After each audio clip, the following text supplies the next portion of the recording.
have no idea where this will lead us, but I have a definite feeling it will be a place both wonderful and strange.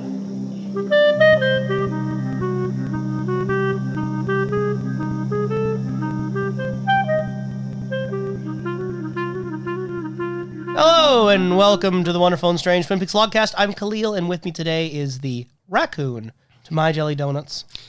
Oh boy, it's my favorite. Hello, I'm the aunt of Lucy. How are you doing, hon? And I am the son of that aunt who reminds you a little bit of Dale Cooper. Oh yes. Ooh la la. The name of that aunt, by the way, is the Unplugged Professor. I'll remember to actually say my name in one of these podcasts. Today we are two coffee boys, and not coffee in the sense of the drink, but coffee in the sense of sickness and phlegm. It's kind of sickness. Look, we are down with the sickness. I'm currently just suffering from constant coughing out of nowhere. Yeah, that's not sickness, though. Just constant coughing and the symptoms of being sick. Yeah, so in this current climate and all, if it's ever a bit of discomfort, just a forewarning, there may be mild coughs here and there. We're going to try to edit out what we can, but if we can't, que sera, as they say. It's just like you can't subtract the work and influence of Franz Kafka from David Lynch. It's going to be hard for us to subtract the work of in our bodies. Is Kafka a coffee boy? Kafka, sweet I little don't, coffee I boy? don't know Kafka well enough. I haven't looked into the biography of the author. Something about him tells me that he's a sick boy. When I think of Franz Kafka, I think this is a man who wrote stories while he was always sick. He just seems like a sick boy. Now, for all I know, he was always healthy and lived a very happy, full life with his body, and I could be totally wrong. He just seems like a man who's chronically ill. So to the like ghost Edgar Allan Poe. Edgar Allan Poe was kind of like that, wasn't he? To the ghost of Kafka as well as Edgar Allan Poe, I would like to publicly apologize on this podcast. To be told that they're perpetually sick is probably the worst compliment I have ever heard. Well, if it's true and you appreciate it, then you're welcome. So, if either ghost has the opportunity to let us know, please email us at snakeeyedreams@gmail.com or tweet at us at snakeeyedreams1, the numeral 1, as in the one potential afterlife that we might sink ourselves if there into. If there was a ghost who tweeted at us, which ghost would you want to tweet at us? You. Excuse me, what? I'm still alive. For now. Oh, no. Assuming the cough doesn't destroy us, we're going to be talking today about some Twin Peaks bonus media. So, when we mentioned that we were going to check out the bonus media, The special features. There's a lot of special there's features. at least 3. And there's like multiple, what could be considered, at least in my eyes, potential documentaries throughout it. I mean, there's like a 2-hour one. Like, there is an actual, just clearly a documentary in there. A slew of interviews and... A horde of half hours. Yep. And all sorts of other bonus bits. So everything we're talking about is from the Twin Peaks Z to A collection. So we're going to be diving today specifically into like deleted scenes, outtakes, some advertisements, and just some etc. Yep, we're saving those documentaries for later. And interviews. And there actually is one portion. We're going to be checking out the galleries as well. We'll be taking our time looking at the art of Twin Peaks to the left, to the right, the beautiful photos. But one of them we cannot cover at this time because it's basically a book. And what I'm referencing is the Twin Peaks trading cards. Which are digitally preserved on the ZDA collection, but they also were physically released. They were physically released. There actually were 2 versions as shown from one of the cards. That is the regular edition and the limited edition. And the best that I can tell with the limited edition, it just says limited edition on top of all the cards, with no real difference anywhere else. I went through all this sorts of cards, and if there is difference, I couldn't find it. So, yeah, no, there's just a lot of cards with a lot of information, and I think that will make a fun pod episode. After all, you'll be able to look more into how Laura Palmer's nickname was Blue Eyes. And you also get to hear personal anecdotes from Truman as well as Andy on what they feel their strengths and weaknesses are. So look forward to that in the future. I snapped, and I don't know if that picked up. So. You made it snappy. I made it snappy. Last thing, I guess, just to mention for as a preamble before we go in, content warnings all around for any spoilers for seasons 1 through 2. If you're listening to this and you haven't finished seasons 1 through 2, I don't know why you are, unless you want to expose yourself to spoilers. And if you're following along with us and have something either equivalent to the Z to A collection or not, forewarning, there is one special feature that gives context to the return that Kalil shed away my eyes. You're gonna swear on the pod. Yep, he shed away my eyes. It's a very obstructive, horrifying scene. But hey, the swear word's the worst one. Yeah. Anyway, you made sure that I wasn't seeing that portion. It like looks like it was shot in 2017, and David Lynch asks certain characters or their actors are playing the character basically, hey, where are you now in the return, basically. So I don't know how deep it goes into spoilers. That is not one we'll be covering today anyway. Yep, not what one we're covering today. That would have been inside of the... Well, we're just deciding between the interview and documentary section. Also, not sure for spoilers how much we're going to have for Fire Walk with Me or Secret Diary, but it could come up in our discussions today. But just so you know, listener, if you are following along and you don't want spoilers, like me, it is the Between Two Worlds special feature. So don't do that one yet if you want to avoid spoilers for the return. Yep, just wait patiently for the return whenever we get to it. So starting off, we want to talk about the deleted scenes and outtakes that are on the Z-Day collection. Ooh, deleted scenes, you say. Scenes that didn't make it into the main content, you say. Hypothetically, you could find them on Disc 4. Disc 4. In case you're looking for them. Through the Z-Day collection. Yes. And if it's not, good luck. So they are organized in specific titled order. We're going to go by those titles as being semi-official. We talked before about the Fire Walk with Me missing pieces. How canon are they? Yeah. Can we agree that the deleted scenes here are not any more canon than the missing pieces? They are as much, if not less, potentially canon. They are fully, shot. Some of them looks like they didn't have the color grading. Yeah. And then some of them are, very grainy and, look like they belong in a 90s TV. So there's a discrepancy as far as how long in production and preservation each one of these got. Yeah. I really appreciated the aesthetic of the ones that were preserved in HD quality but not color graded because they look so gray and desaturated. I thought it was a vibe. It feels so dreary. We leapt into a time capsule, essentially. And one of the scenes that does this effect is the first one called Cooper and Donna Talk About Picnic. So here's it. So, Kalil, Yeah. we're going to talk about the picnic. Okay. That's all. Yeah, that's basically it. It basically is Donna's just... out in the hallway with Mike the Snake Nelson, her clear number one love interest in life. And Cooper shows up and says, I need to talk to you about the picnic. You can almost hear the brakes of the coupe vehicle, the coupe car, just stopping there, making a statement, and the scene's done. I really feel like it's weird that the scene was even in there because it doesn't explain anything that we needed to know. When they bring Donna in to question her, I don't need how did they get a hold of her? Where did they find her? I'm not wondering that, Don't you ever wonder, such as scenes later on between the slips of notes, how they found each individual one in their own time? We got one scene, Kalil, we didn't get all of them, and the fact that Donna still gets it shows that Donna is absolutely the favorite amongst the bunch. Donna is the favorite to be told information such as, please come to the office, we have something to speak I think to it's on. fine that this one was cut, TBH. Most of these I really don't think needed to be in there. I think they're properly deleted. That's fine. My favorite, though, I will say, is actually the second one. Yep, which I listed as Cooper and Truman at the gazebo. That's a typo, but I'm going with it. That is not the second one. So I'm talking about Picnic. Picnic. Oh, yeah, no, that's the second one, Professor. Ooh, no, I'm lost in time. You are lost in time. So Picnic is my favorite one of them, and it's very, very, very simple. It is an extended format of the picnic shot with Donna and Laura that we see playing on the CRTV during the interrogations with Bobby and there's the and Donna. But it's not like we're seeing it outside just on this TV. It's actually, the whole screen. And instead of normal audio, there is wind. It's not a silent film. There is the wind. There's a little bit of when they're singing, kind of hear that traces of their singing. And their laughter. It's almost as if it's a very compressed form of their audio. I mean, speaking of lost in time, like you just were a moment ago, this definitely feels like a relic kind of preserved in amber of that time that they spent. I'm also a really big sucker for certain styles of editing that involve hard cuts and then lingering. So there's a lot of shots here. I shouldn't say a lot. It's a pretty short scene, but there's a couple shots here where it'll have Laura moving and shifting, then a hard cut to a new position, then it'll freeze on her with a certain expression, and then it'll kind of at the very end release her from that. And it just that sort of attention to editing tension, I really enjoy. Yes. It reminds me of some of the editing that I enjoy in a particular segment of Cowboy Bebop involving Faye in a VHS tape. It also reminds me of some of the reasons I like the anime Serial Experiments Lane.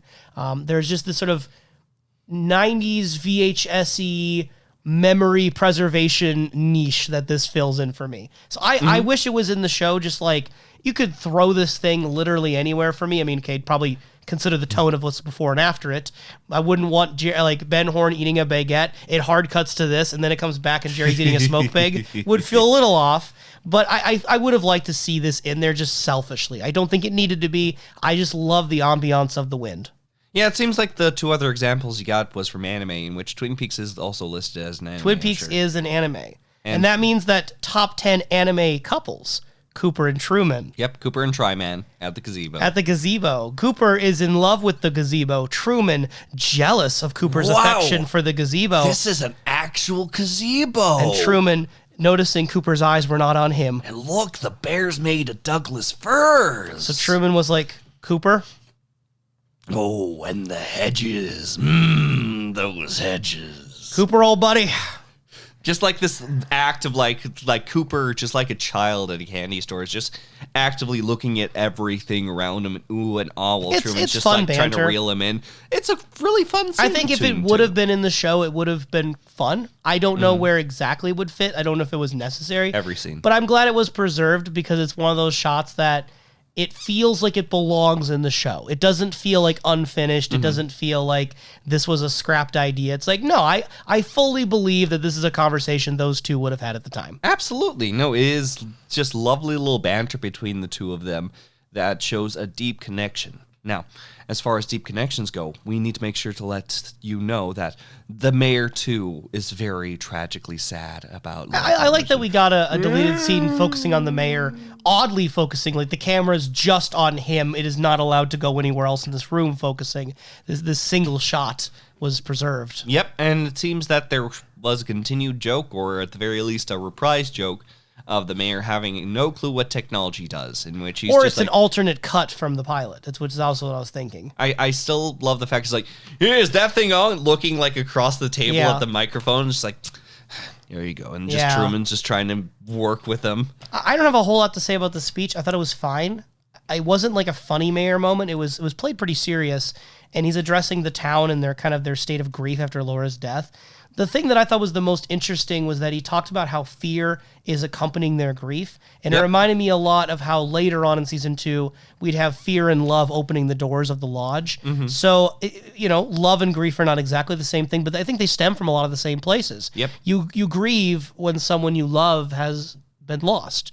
So I think that fear accompanying grief is kind of related to fear accompanying love. I don't think it's intentional. I think it's just a coincidence, but I do like that sort of through line that you can create with that. I think that grief can come from a place in which it is heavily emotional, but oftentimes something that does incorporate the shifting of the positive emotions to be introduced with the sad. But it's usually from a place of love. Yes. I don't think I grieve over something I am neutral on or hate. Usually you grieve over something you love.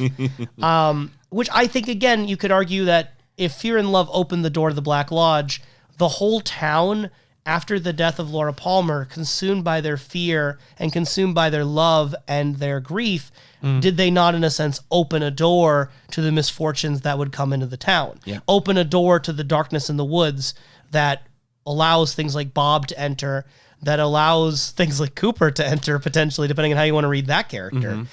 Considering how much Cooper might be an arbiter of bad things, according to Jean Reno, and what happens with Cooper at the end of season 2. I do like to play with the idea that the mayor could be insinuating, even unaware, that their collective grief and collective fear is almost a portal.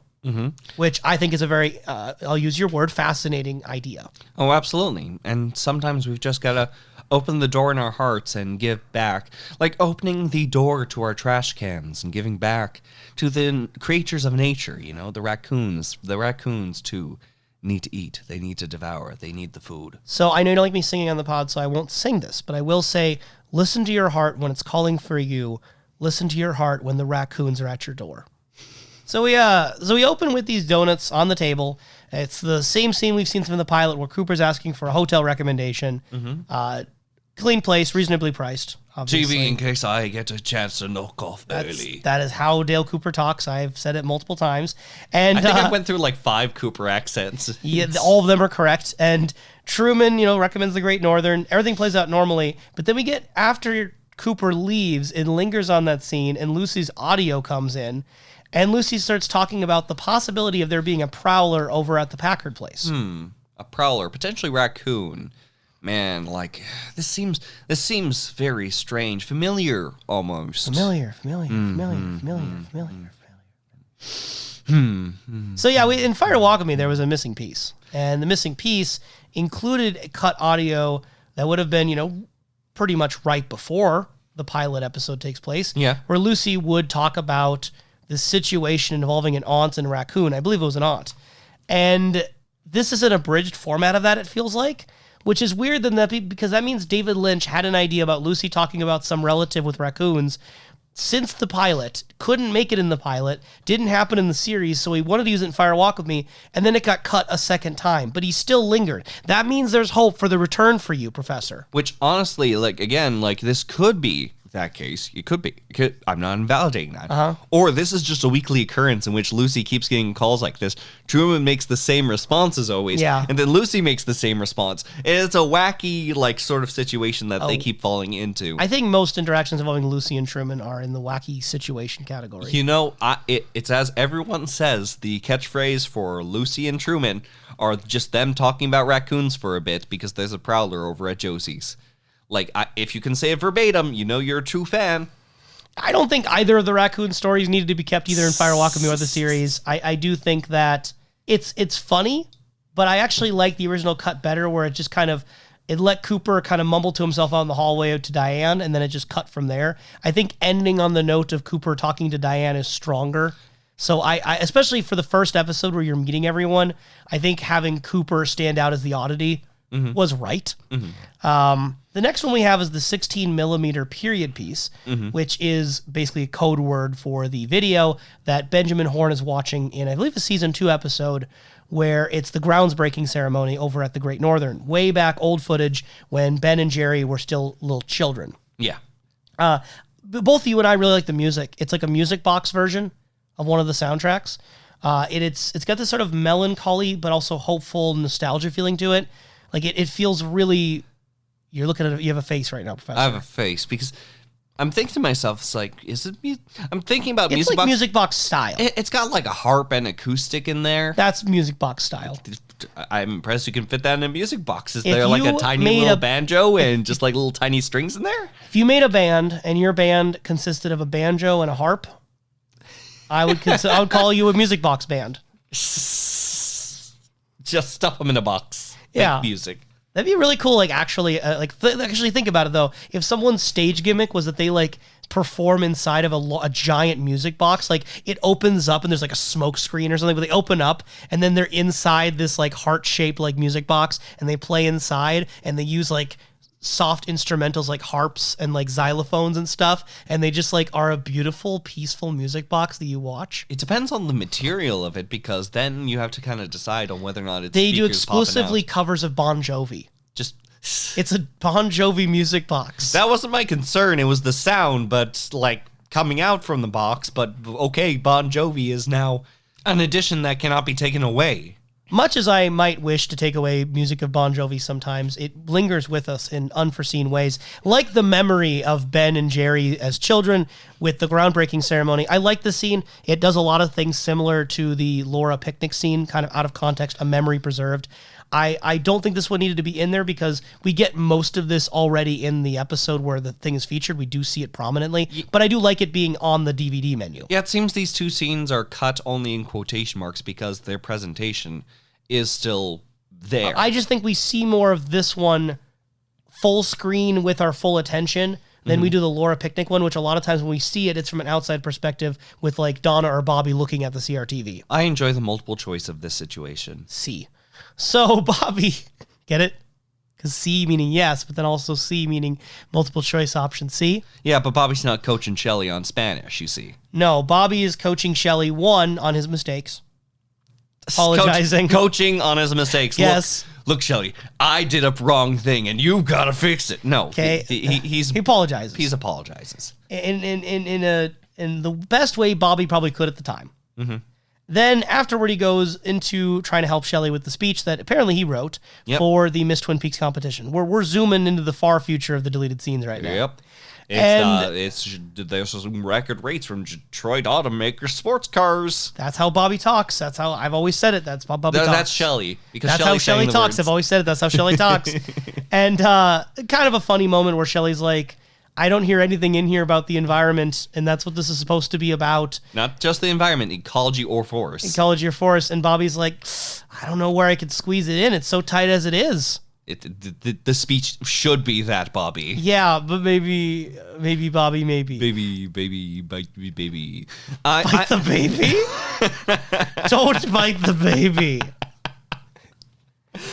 All right, speaking of biting the baby, Lucy and Andy... Oh, yeah. On the last episode, they exchanged some words together in the final episode at the very beginning. And it's a tender moment of love between the two. One of the few moments with glimmers of light in that last episode that just decides to bash light bulbs in and destroy light all throughout the episode. Yep. And it's preserved in the same way as ever, but then they suddenly lean in for a kiss. And when they lean in for a kiss, they then pull away. And there's this string of saliva shimmering in the light. It's not a string, Kalil. Like, that makes it sound tiny. It's a strand, a full-on, like... A rope. It is a rope of saliva. A carabiner of saliva connecting the two, tethering them. It is a lot of... It's very... physical. It's very physical. I like it. I like the physicality. It is hard-macking, as I appreciate. Anyone who really was looking for that hot and spicy Lucy Andy content out there, this is about as NC-17 as you can get. Oh, as close as possible to that exact rating. As opposed to not. that Twin Peaks ever gets with Lucy and Andy. And here's Andy sort of like processing in his head and speaking to Lucy and saying, "It's a map, Lucy. The map wasn't a puzzle, but I solved the puzzle." That was actually a pretty good Andy impersonation. Oh, I'm sorry. Let me try that again. "It's a map, Lucy. The puzzle's not a puzzle." That's exactly how Andy talks. I've always said that's how Andy talks. So it's this like string of words, but you still get across that he's solved everything and then pieces have come together. And it's like the game show Concentration. You know, the famous game show that has lived to this day. I think it's better that it didn't do this in the final episode. I think it's better we didn't have the saliva and the concentration. I do, of course, like, though, it being preserved in the special features. Speaking of things that shouldn't be kept around, and that's why he's gone, we have a moment with Jerry. Who died. Canonically, we know that he died from the chef. Yep, the chef killed him in the kitchen. That's the last time we see him. By the way, how convinced are you that actually happened? Because I can't spoil if Jerry appears in any format, if they ever address him again. What do you think? Do you think Jerry actually was killed by a chef in season 2 off screen? I think that maybe the chef came with like Jerry's like bloodied body, and that's why Benjamin Horne has that weird like flip around reaction by his fireplace, being like, "Oh, that episode, not the last one, was like 3 to the last or whatever, where he just stares at the fireplace with the music, and then he just flips around and looks." Yeah, no, it's just the guy with like Jerry's dead body and saying, "I'm sorry, he got too close to my knife." It's like one of the greatest. He ran into my knife 3 times. One of the greatest unsolved mysteries of Twin Peaks is what even happened with Ben Horne looking at the fireplace.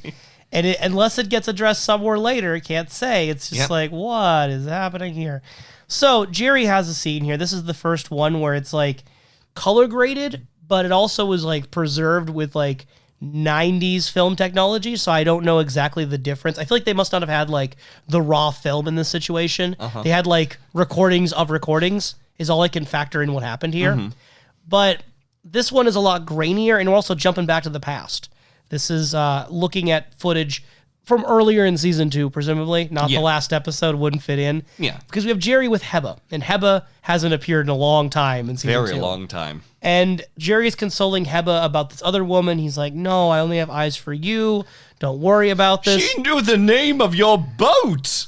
Don't worry about it. She was a water sports enthusiast. Like, don't worry about it." But as he's doing this, he's like making eyes at another woman from One Eye Jacks who's going up the stairs. And stroking kind him. of ogling. Okay, that makes it sound more NC-17 than it really is. She did stroke him, did she not? She was stroking. But we're gonna say not very much about that one, right? Like, that was fine. It was a scene with Jerry that shows the not so kind perspective on Jerry, because we need another one of those. Yeah, Jerry doesn't seem like a good person. Yeah, He's funny. He's like that one uncle who's like, he's got a good sense of humor, but you know he does crimes on the low key, and you probably shouldn't be around him. He's a bad influence. Kalil, do you have something to say about your uncle? I don't have anything to say about my uncle, but I do have some things to say about Dr. Jacoby. Can we not? Dr. Jacoby is like the one uncle you have that you don't talk about. This is exactly, and I think that if you wanted any sort of like redemption on Jacoby's end, don't look at this scene. Yeah, it's like the more Jacoby that gets added in, either through missing pieces or through deleted scenes, the more damning it is on his character. Yeah. Jacoby's interesting to me because I think with the material just in the TV show and just in the movie, well, the movie didn't have him originally at all, so just in the TV show, I feel like he's a pretty open to interpretation character that's morally questionable, but not for sure damned. Like, it seems implied that he might have had sexual relations with Laura, which one is wrong from a confidentiality client perspective. Yeah. But then also wrong because she's underage. That is not okay. Violating trust on multiple grounds, violating what he should do on multiple grounds, but not for sure. We don't know he actually did it. Every time it's brought up in the show, it's a little questionable. His involvement with Ben Horn, he certainly has unorthodox methods, but it does get Ben Horn out of his funk. So, and then he wakes up in Oz. So, you know, when we look at Jacoby in the series, he's weird, he's questionable, we don't know how to feel about him. We know from the scene at the cemetery at dark, he doesn't really care about the town, but we don't know for sure he's a bad man 100%. This makes it clear he's a bad man 100%. It's hard to redeem him fully after this. Oh, come on. I'm just joking here. So the scene is called 27 going on 6, and it's because of the statement that he makes. Johnny Horn is shooting some buffalo inside of his backyard. The like color cardboardy woody replicas of buffaloes. Yes, exactly those things. Yes. And apparently he stands there all day, and Jacoby's just sort of laughing at him. And the way that he describes him is that when he's asked his age, it's 27 going on 6. And he like chuckles about it. Like it's the tone of his laughter. It's clearly someone laughing at his own patient. Yep, and he, again, follows with just kidding, and it's almost as if he's one of those people in which it's like, oh, come on, humor is humor. It's just a joke. And then also along with that, insisting like, yeah, with Johnny, it's not really a matter of treating him. So like the implication is he's just laughing at this patient who he fully acknowledges he's not actually helping. Well, we do get some context in a later Yeah, the later scene is different. So this on its own makes it seem like he's doing nothing to help Johnny. Yeah. He's just like, I made some clay pigeon buffaloes that he can shoot, and then I'm going to laugh at him while he shoots them. Yep. It's not a great look for him. Interesting little side note, though, in that conversation is that we find out, if this, again, is canon, that Laura recently was reading to Johnny Sleeping Beauty, which has its own connotations of Laura being a sleeping beauty in a sense, but sleep being death. Maybe, perchance, if she has that kiss with Cooper, she'll come back. Yeah, apparently he waits for Laura, and this is a common thing. And he usually does prefer Peter Pan. Which we see the Peter Pan book appear at the funeral with Leland. Not with Leland, but with Leland jumping on the casket, the Laura Palmer funeral. Hold on to that. Put a pin in that, because we're coming back to that. Put a pin in it. Put a pin in it. I shall. Put a pin in me. No. So yeah, it's unclear which came first. Was it the funeral writing, or was it this scene? I've always read accounts that Johnny's actor brought the Peter Pan book on his own, and I thought that was really cool. I just don't know if it was really scripted or if it was an idea of the actor. In either case, that gets mentioned here again. And then also Jacoby pulls a coin behind Cooper's ear, and like he's like, "Oh, Johnny loves this trick." He thinks that I pulled $100 out of that. So again, Jacoby. You know what Jacoby is? A donut. He's a donut filled with the worst kind of jelly. What's the worst kind of jelly? There's no worst kind of jelly. He is filled... Don't mock jelly donuts. Like, I don't even like jelly donuts that much, but even I know that they are a testament to the American spirit. Cucumber jelly. Cucumber jelly. Well, I guess America's going to get slathered in a cucumber. Well, I'm trying to think what's the worst vegetable or fruit to jelly. I'm like, cucumber jelly wouldn't be good, right? I mean, if you pickle it. It'd be pickle jelly. That's not the same thing. He could be mango jelly, if you're one of those people that think mango tastes like soap. But that implies he's clean. He's not clean. His mouth needs the soap, but he won't eat it. Anyway, donuts. Lucy shows up with Andy to the donut shop, a rare outing for us to see something in Twin Peaks that's not, I don't know, one of 5 locations. For the fact that the sheriff station is half made of donut, Yeah. it's surprising that we never went to the donut shop. It actually exists. They don't just catch them in the wild. Yeah, no, apparently they get so many donuts because Lucy wants to make sure that they get 2 extra cases of the jelly Well, donuts. it's almost like an afterthought. She lists like 3 like individual donuts. Like, oh yeah, by the way, I need 2 cases of jelly donuts. I need extra for Cooper. It's his favorite. So confirm that Cooper's favorite donut is the jelly donut. Yes. Which the combination of usually jelly donuts, I think in Twin Peaks are shown to be red jelly, like a strawberry or a cherry. Combine that with the cherry pie. Cooper likes to eat things that have red gushing out of them. I mean, like, we never brought it up explicitly, I don't think, but like, when you look at a plate of cherry pie, it looks like gore, right? Like, under the right lighting, cherry filling looks like blood and gore. We never talked about it. I'm sure we never. both thought it. No. Really? No. Oh, yeah, I've always thought that. I don't think to myself, you know what? This majesty, this beautiful piece of pastry, this thing everyone loves, they're just committing cannibalism. No, I just think it's kind of implicit in the background that part of the reason why pie being the symbol is so strange is it's this sweet, delicious thing that is very reminiscent of bloodshed. I look forward to the Attack on Titan crossover with pies and the people of Twin Peaks. Speaking of crossovers, we get a scene crossover here where we get a continuation of another deleted scene, potentially, where Lucy is talking about her aunt, potentially the same one with the raccoons, potentially from the scene another... So Lucy talks about that aunt with the raccoons and how that aunt also liked jelly donuts, but that aunt is not like Cooper, but she does have a son that reminds her of Cooper. Oh. Yeah. Oh. Which I know at that point you had some wild fan speculation. You know, like someone with a son, you know, that is a lot like Cooper. It could be everyone. It could be no one. It could be a Truman. It could be a Truman. I actually, when we watched this, we paused it, and I could tell what the professor was thinking without him saying it. I don't personally think that is, 1, intentional, or 2, I don't even buy in it as headcanon, in the sense that older lady having a son looking like Cooper, to me, is not enough tethering it. Plus, also, I think the son, the magician, he looks more like David Lynch than he does Dale Cooper. Yeah, there's an overlap, because Dale Cooper is one of the muses and avatars of David Lynch, but Lucy at this point has not met David Lynch yet, unless she has other secrets. Gordon Cole. Yep. Her. No, I said David Lynch. He looks nothing like Gordon Cole, but he Okay, looks let's be exactly clear like here. David Lynch. I don't know. Again, I don't think it's really intentional, but I think it's a fun headcanon if you want to believe it's the same people. Yeah. That Lucy is somehow related by blood to the Chalfont Tremond weirdos, secretly the Morans. There's all sorts of names that could go into it, or this could just be a throwaway family. I look forward to all the answers. I think in Lucy's return. family is a throwaway family. Oh no, I mean, she seems to feel that way about them too. poor Gwendolyn. You do not know. Don't even try to give me Oh, poor Gwendolyn. You Gwendolyn. hated her. She still was in hate her. one episode and you hated her. I still hate her, but it doesn't mean I want her to be thrown away, Kalil. I have a heart. Unlike Dr. Jacoby. Actually, in this situation, this is one unlike of the- Sylvia Horn, This is one of the moments in which of the people in the scene, I think Jacoby looks better than Sylvia. it looks like he's adding some empathy. So there's a moment where Audrey is coming across a room where there's a lot of noise coming from, in which Dr. Jacoby is trying to actively pull off Sylvia Horn off of her son, because it looks like she's doing something, maybe choking, maybe shaking him. She's clearly upsetting him. And that's when Audrey has to pull him apart and try to keep them apart. And this is where there is, in the moment of tension, Audrey snaps at her mother and says, you are not loving him properly. And this you is never why this loved happened." him. That's why he's like this. Yes. Which Sylvia responds by calling her own daughter a little B word.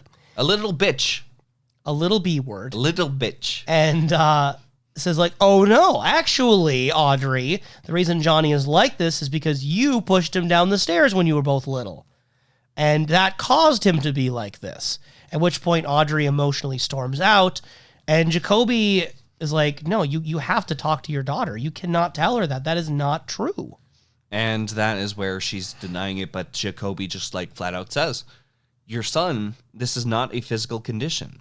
it's as if his faculties have chosen to be a child due to some trauma.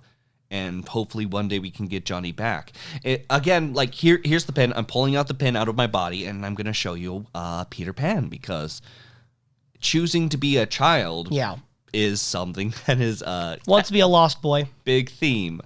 And that could potentially also add to the additional theme of something like the headdress. This is one of those scenes that I really do wish was in there in some way. Yeah. And it didn't need to be in whatever episode this was planned. You could put this episode almost anywhere. As long as Jacoby is canonically around in town, you could put this anywhere. It doesn't matter where in the series. It's the first scene. Or if Audrey's not at One-Eyed Jack's, it'd be kind of hard for her to teleport. But I do wish it was in there, because I think that this moment does so much for Sylvia, for Audrey, for Johnny, and for Jacoby. It's doing legwork for 4 characters. Yeah. Johnny and Sylvia woefully are underrepresented in the series. Sylvia, we forget even exists, and Johnny, he feels like he was introduced in the first episode as an oddity and then just kind of disappeared after the Laura investigation kind of forgot about him. And I just wish that this had been preserved in some way. Also, the thematic through lines here are interesting to think about. The idea throughout Twin Peaks of a secret trauma that we have to unearth or try to figure out, and the effects of that trauma for someone to try to escape into a fantasy world, into a dream world, that feels incredibly poignant for Twin Peaks. That feels very, very important for Twin Peaks. Not just for Johnny, but for the show as a whole. And also the family element of trauma, that it's heavily implied that a lot of the trauma Johnny and Audrey both experience is from their parents and their dysfunctionality. So I really do wish this had been kept, because I think it's doing so much more. If you were to imagine impact per second as a way of evaluating scenes, such a high impact per second value. We're quickly slapped in the face. ImpSec, as I call it. It is as if Chun-Li is slapping us in the face with her foot. Is that the Street Fighter? Is the Street Fighter, yes. The Street Fighter, good. The Street Fighter. Is E Honda preferred? Because he actually does the physical slaps. I don't drive Hondas. I drive a Subaru. So not endorsed, not sponsored. We're also not sponsored by whatever the heck the outtakes were. Before we get to outtakes, I was just curious, were there any of these deleted scenes that you wish were in the show? Oh, yeah, something about Audrey. 110%. I agree with your statement on something about Audrey. Johnny, you mean? Yep, that's the person. It says something about all 4. Here's the thing. I messed up when I first typed it, because I typed down something about Andy. Oh, and no. Andy's not in the Andy's scene. not even in the scene. So I'm just thinking, you know what? It's probably the other A character, and it's Audrey. So I corrected that. But apparently, I don't know where I got Andy from if it's Johnny. Man, that's rough stuff. I took a journey for that. Are there any other ones you wish were in the show? Taking a journey onwards? Not too much, really, because I think that Cooper and Truman are the Tri-Man. It's fun. At the gazebo. It's so fun. It is something. I just don't know that shows if it up fits anywhere. I don't know if it fits anywhere. I don't care if it fits anywhere. I think it's fun enough that we could possibly put it in, but I'm not as sold on it as I am with the moments with Johnny and Audrey. I think. Where would you have put that? Johnny and Audrey or gazebo time? Johnny and Audrey. Johnny and Audrey, probably close to the first few episodes, if you will. I think that early on, introducing it, especially prior to the funeral, or even shortly after the funeral, I'll even allow. I think that it does enough to sort of contextualize the Horn household that makes Audrey's mission more important for her own self, because there's no one really in the family that she can really connect to at this point. She may feel distant from Johnny because self-blame thanks on to Sylvia Horn. Sylvia Horn is incredibly neglectful throughout. Benjamin Horn is Benjamin Horn. It makes her feel so much more alone. And I think that prior to trying to aid Cooper in any way, that would be an important scene to have. You get more of a sense of what she's trying to escape from. Yeah. In her escapism. I think it does so much for all 4 of them.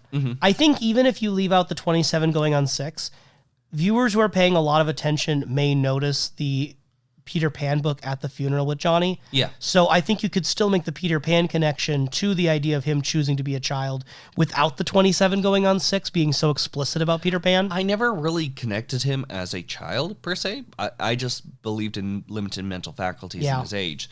So the fact that child is outright sort of thrown out as a card is Yeah.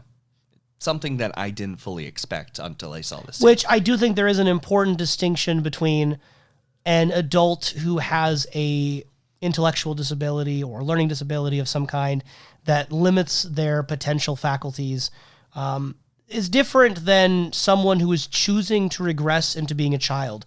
If Jacoby's thesis is right, that's a very different situation than someone who just has, again, something with their thinking and with their brain that's just different. Yes. This is a choice. I don't know how I feel about it. Like in the real world, there is a potential stigma you could have that might be a bad thing that, oh, this person, they're choosing to be a child. That could possibly be a rabbit hole I don't want anyone to fall through for thinking about mental health. Agreed.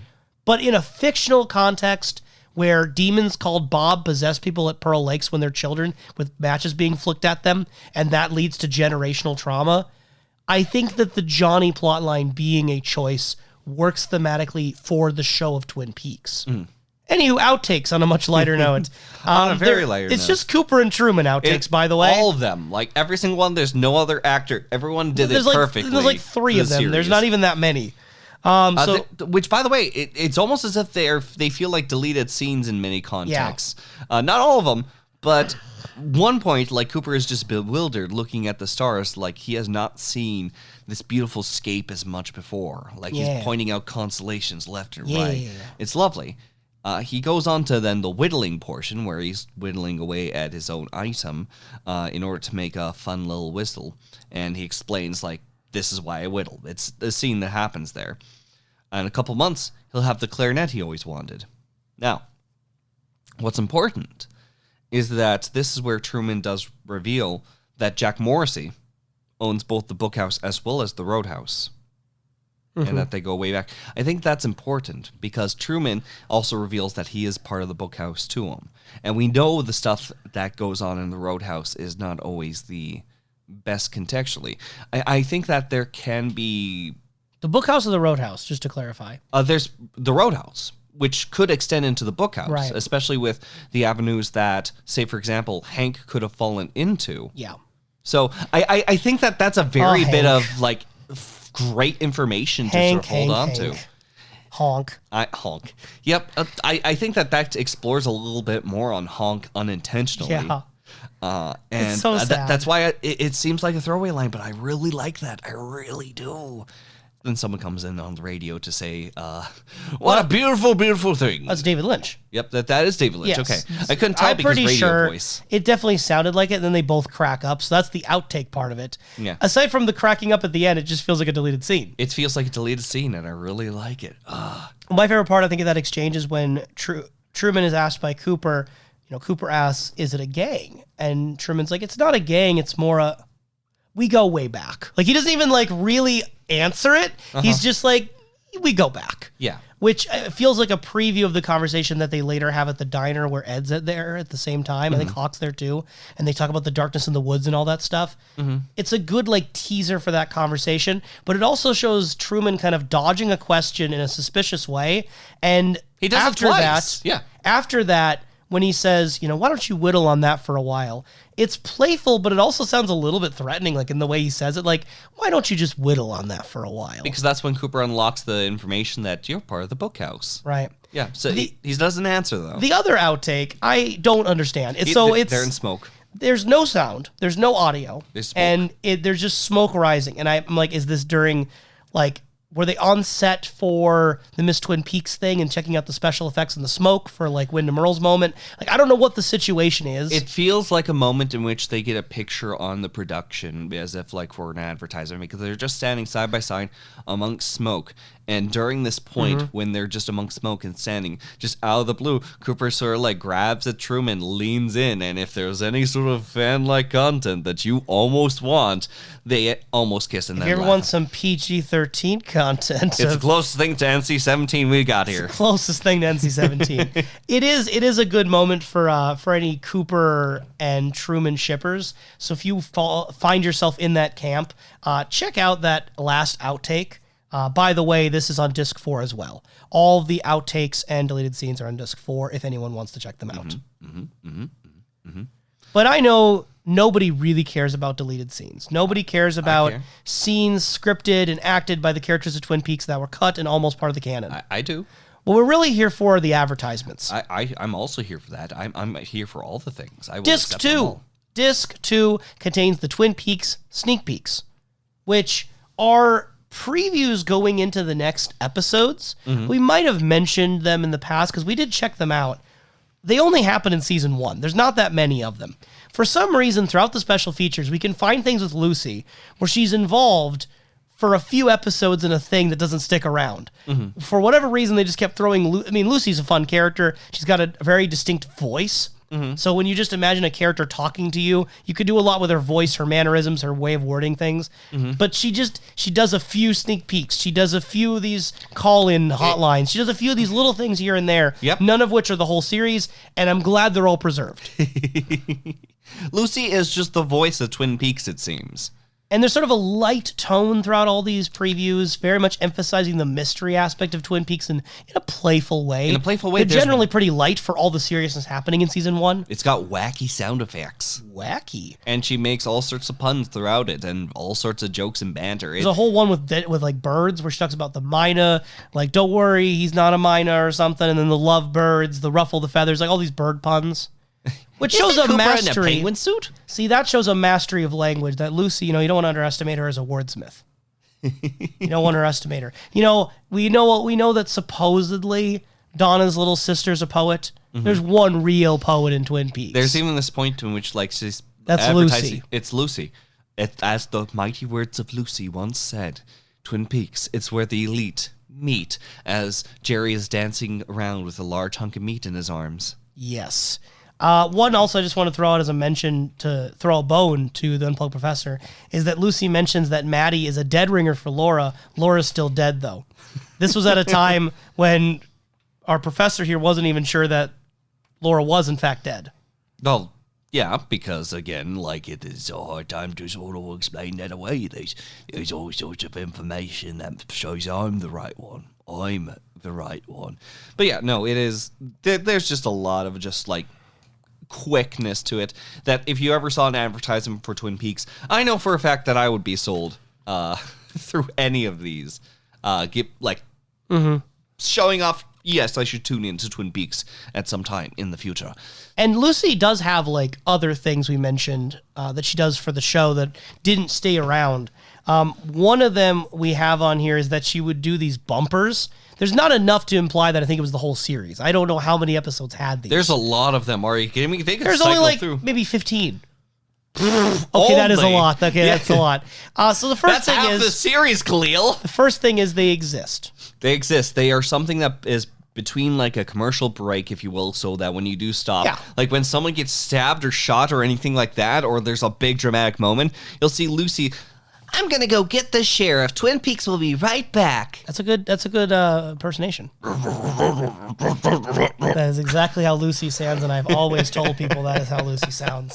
So a lot of them are donut influenced, by the way. There's a lot of donuts. She'll be like, "It's time for a donut. Twin Peaks will be right back." And then one is just donut. Twin Peaks will be right back. Just like punching it with donuts. I'm curious. Do you wish that that these have been kept in the DVD releases?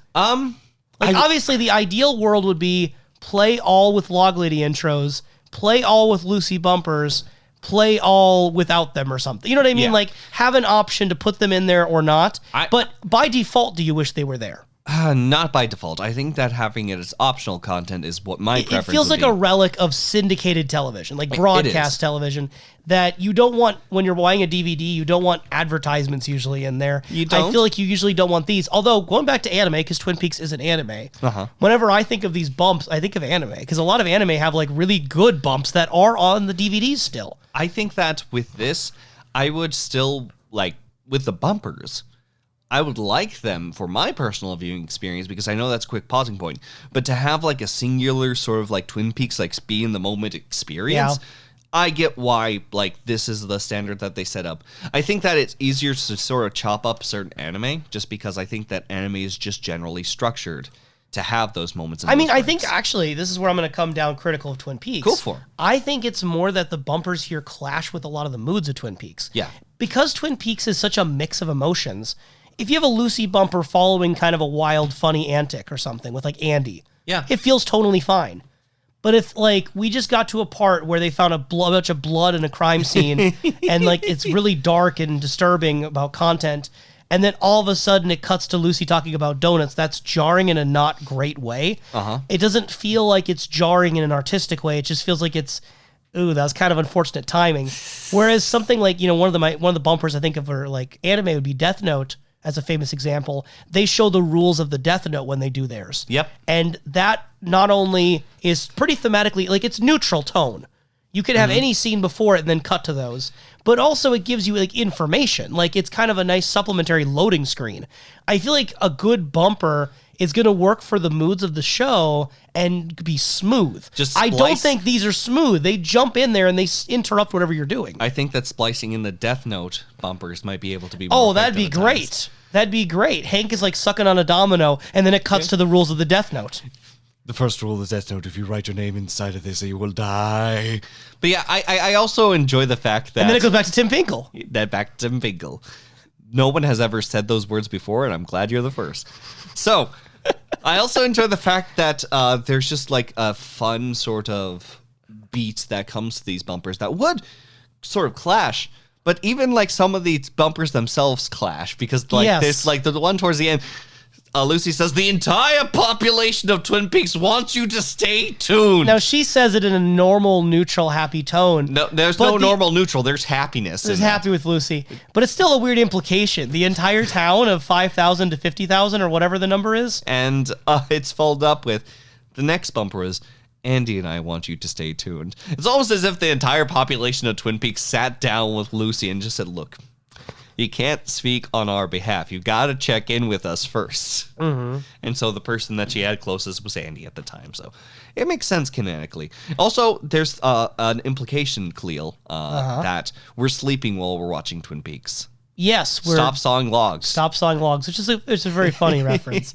Again, there's kind of indications, if you take these to be even semi-canon for her character. Not that she really does all of these things, but that it's true to her. She's very good with words. And it's also if she does like know what happens beyond the veil of Twin Peaks and does control Twin Peaks, she does stop the entire show just to smell the Douglas firs. Well, we know her knowledge is not fully omniscient. She does have some limitations because there's a feature called the 1-900 hotline. There's which a feature in which was a thing that actually happened. Yes.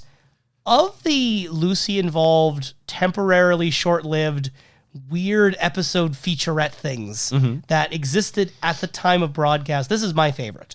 And I have way more notes than I would have thought on this to begin with. So just for what it is, for those who don't know, because if you haven't heard of this and you're tuning into this episode, you're in for a treat on this one. Yeah. And this is on disc 5 if you wanted to check it out for yourself before we spoil it. You can't even really spoil these. They're still fun to experience, even if we go over some of the details. Yeah.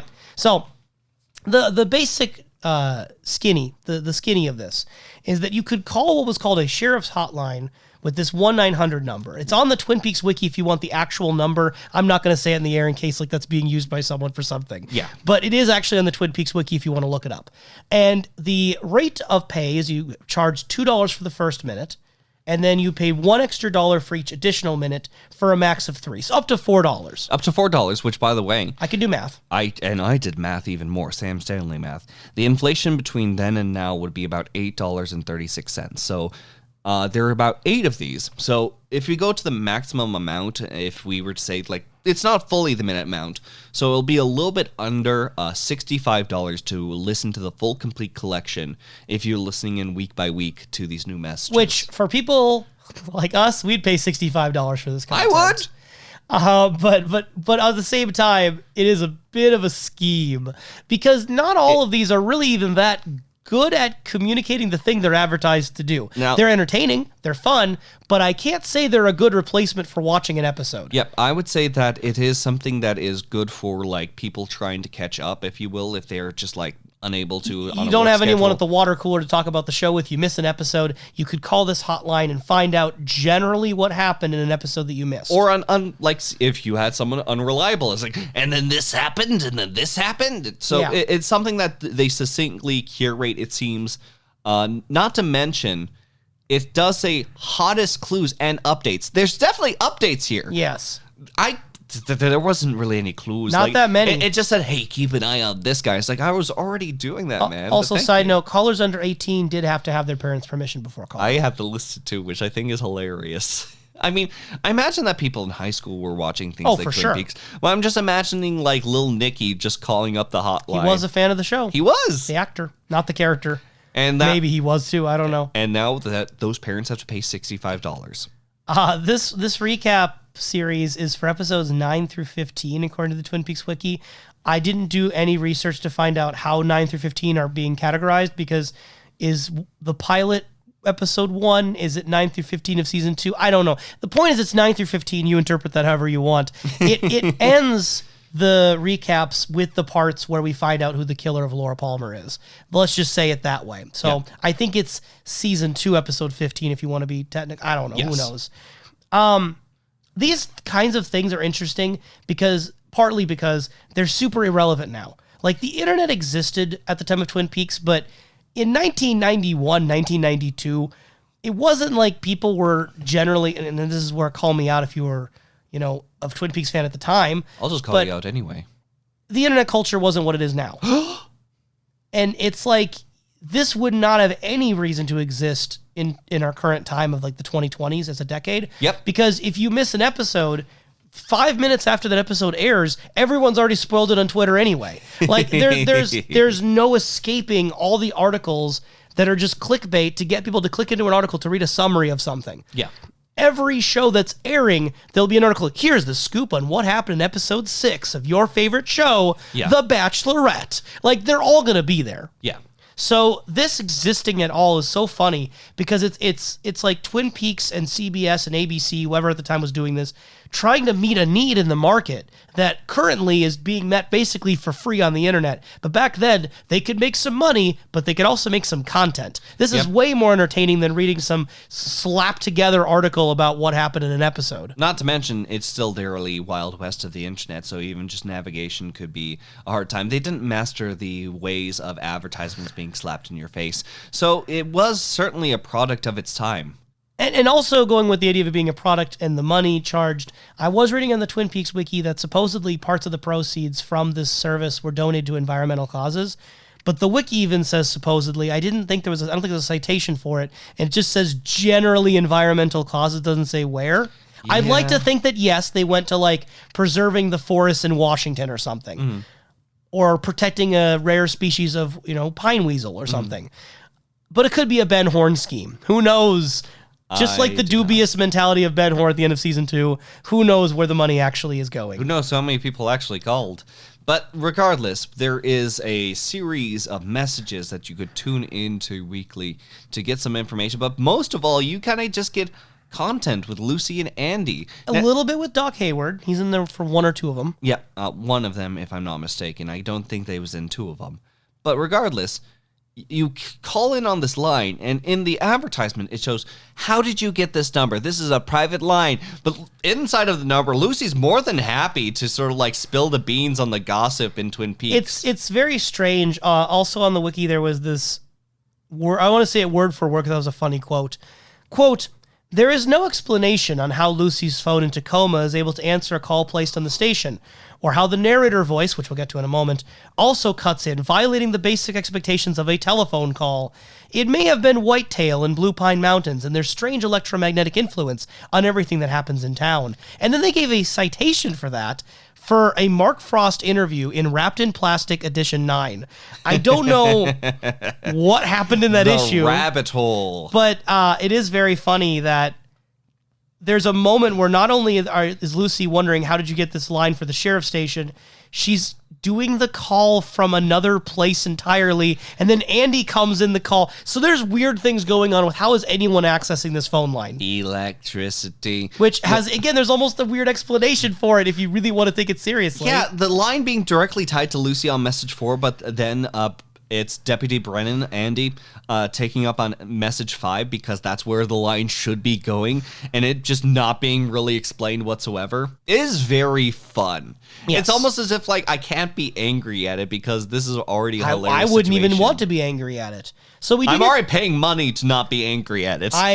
we hypothetically would have paid money at the time. I still paid You for paid for the Z-Day box set. collection, yes, which is a outright steal. Oh boy! I think you got it on sale, didn't you? I got on sale. Yes, I got Nice. for about 120, I think. Which, I mean, that half the price would have been just these Yeah, these bumpers. that's actually half the 100. price going in. There we so. go. No, actually, Z-Day collection has so many good features.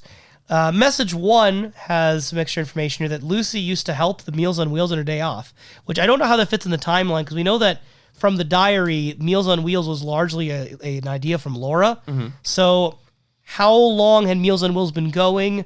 And then how long ago then did Lucy have time on her days off to do this? Is that before she started dating Andy and Dick?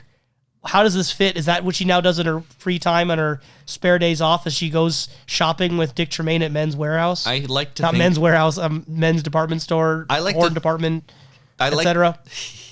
I like to think that when Josie's not calling about a prowler, raccoon that's happening around, sometimes she would get phone calls from Shelly being like, yeah, Laura disappeared again, something about a painting. Could you please help me deliver some of these things? Maybe. It's like having someone strange. from the sheriff's station steal and drive someone else's car seems much more apt than random Shelly Johnson. It is a strange piece of information if we take it to be true. Then they talk about cream corn for a while. Lucy, on the correct side of history, saying that cream corn is about the worst food in history. Hey, a little spoiler from the Tremon boy. He has his own card, and guess what he dislikes?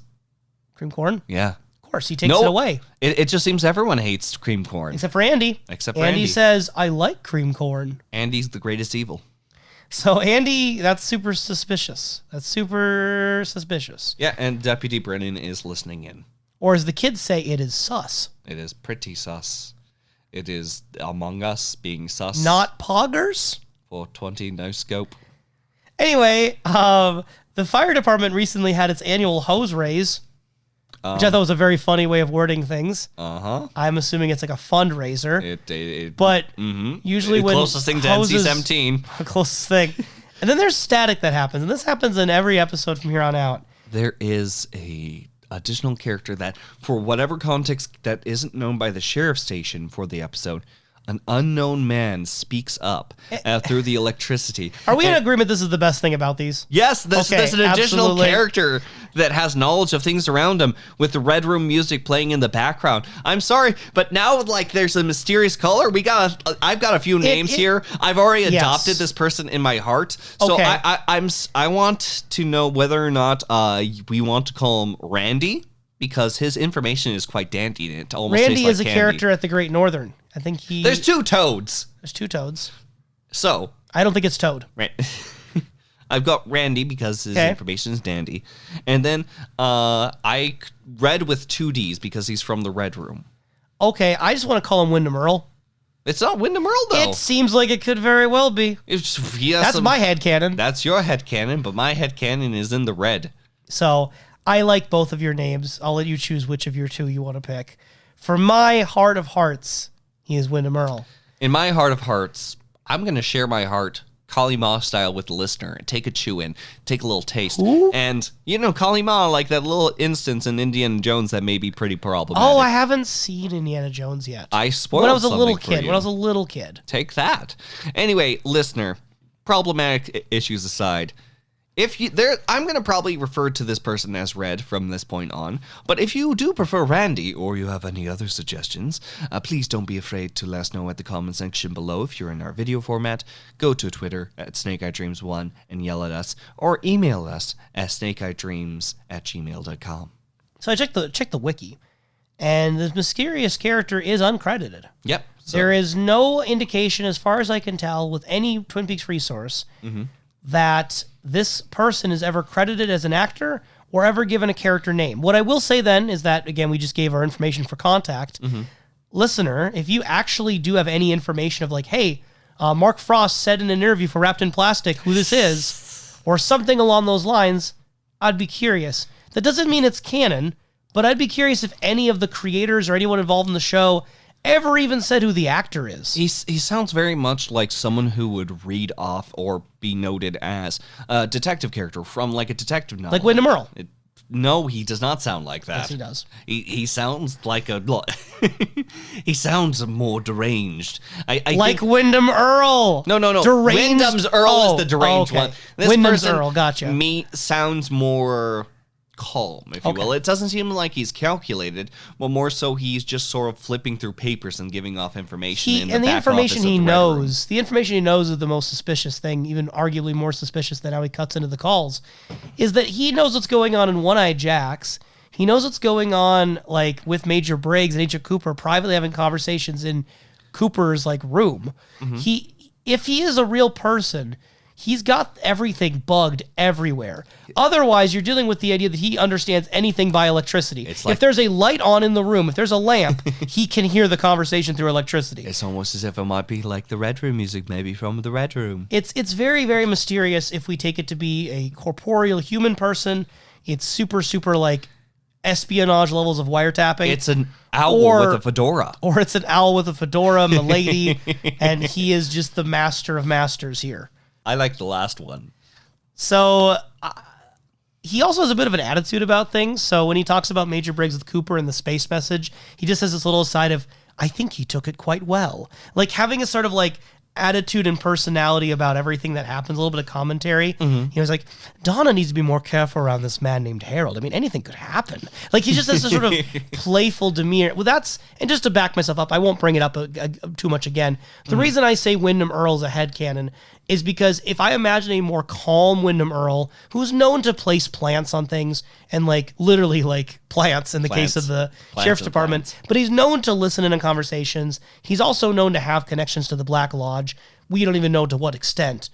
I'm willing to believe, suspension of disbelief, that he would know more than he needs to, that he might have been listening in way before he shows up in the town.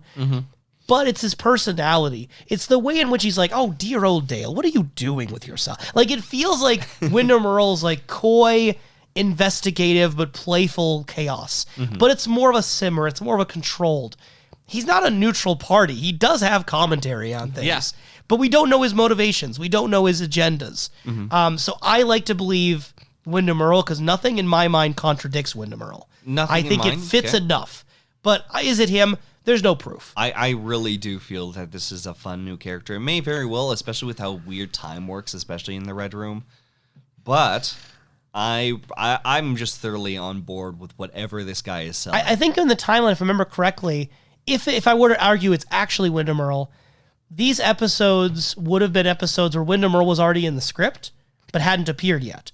So if we wanted to go for the Wyndham Earle headcanon, these are episodes 9 through 15.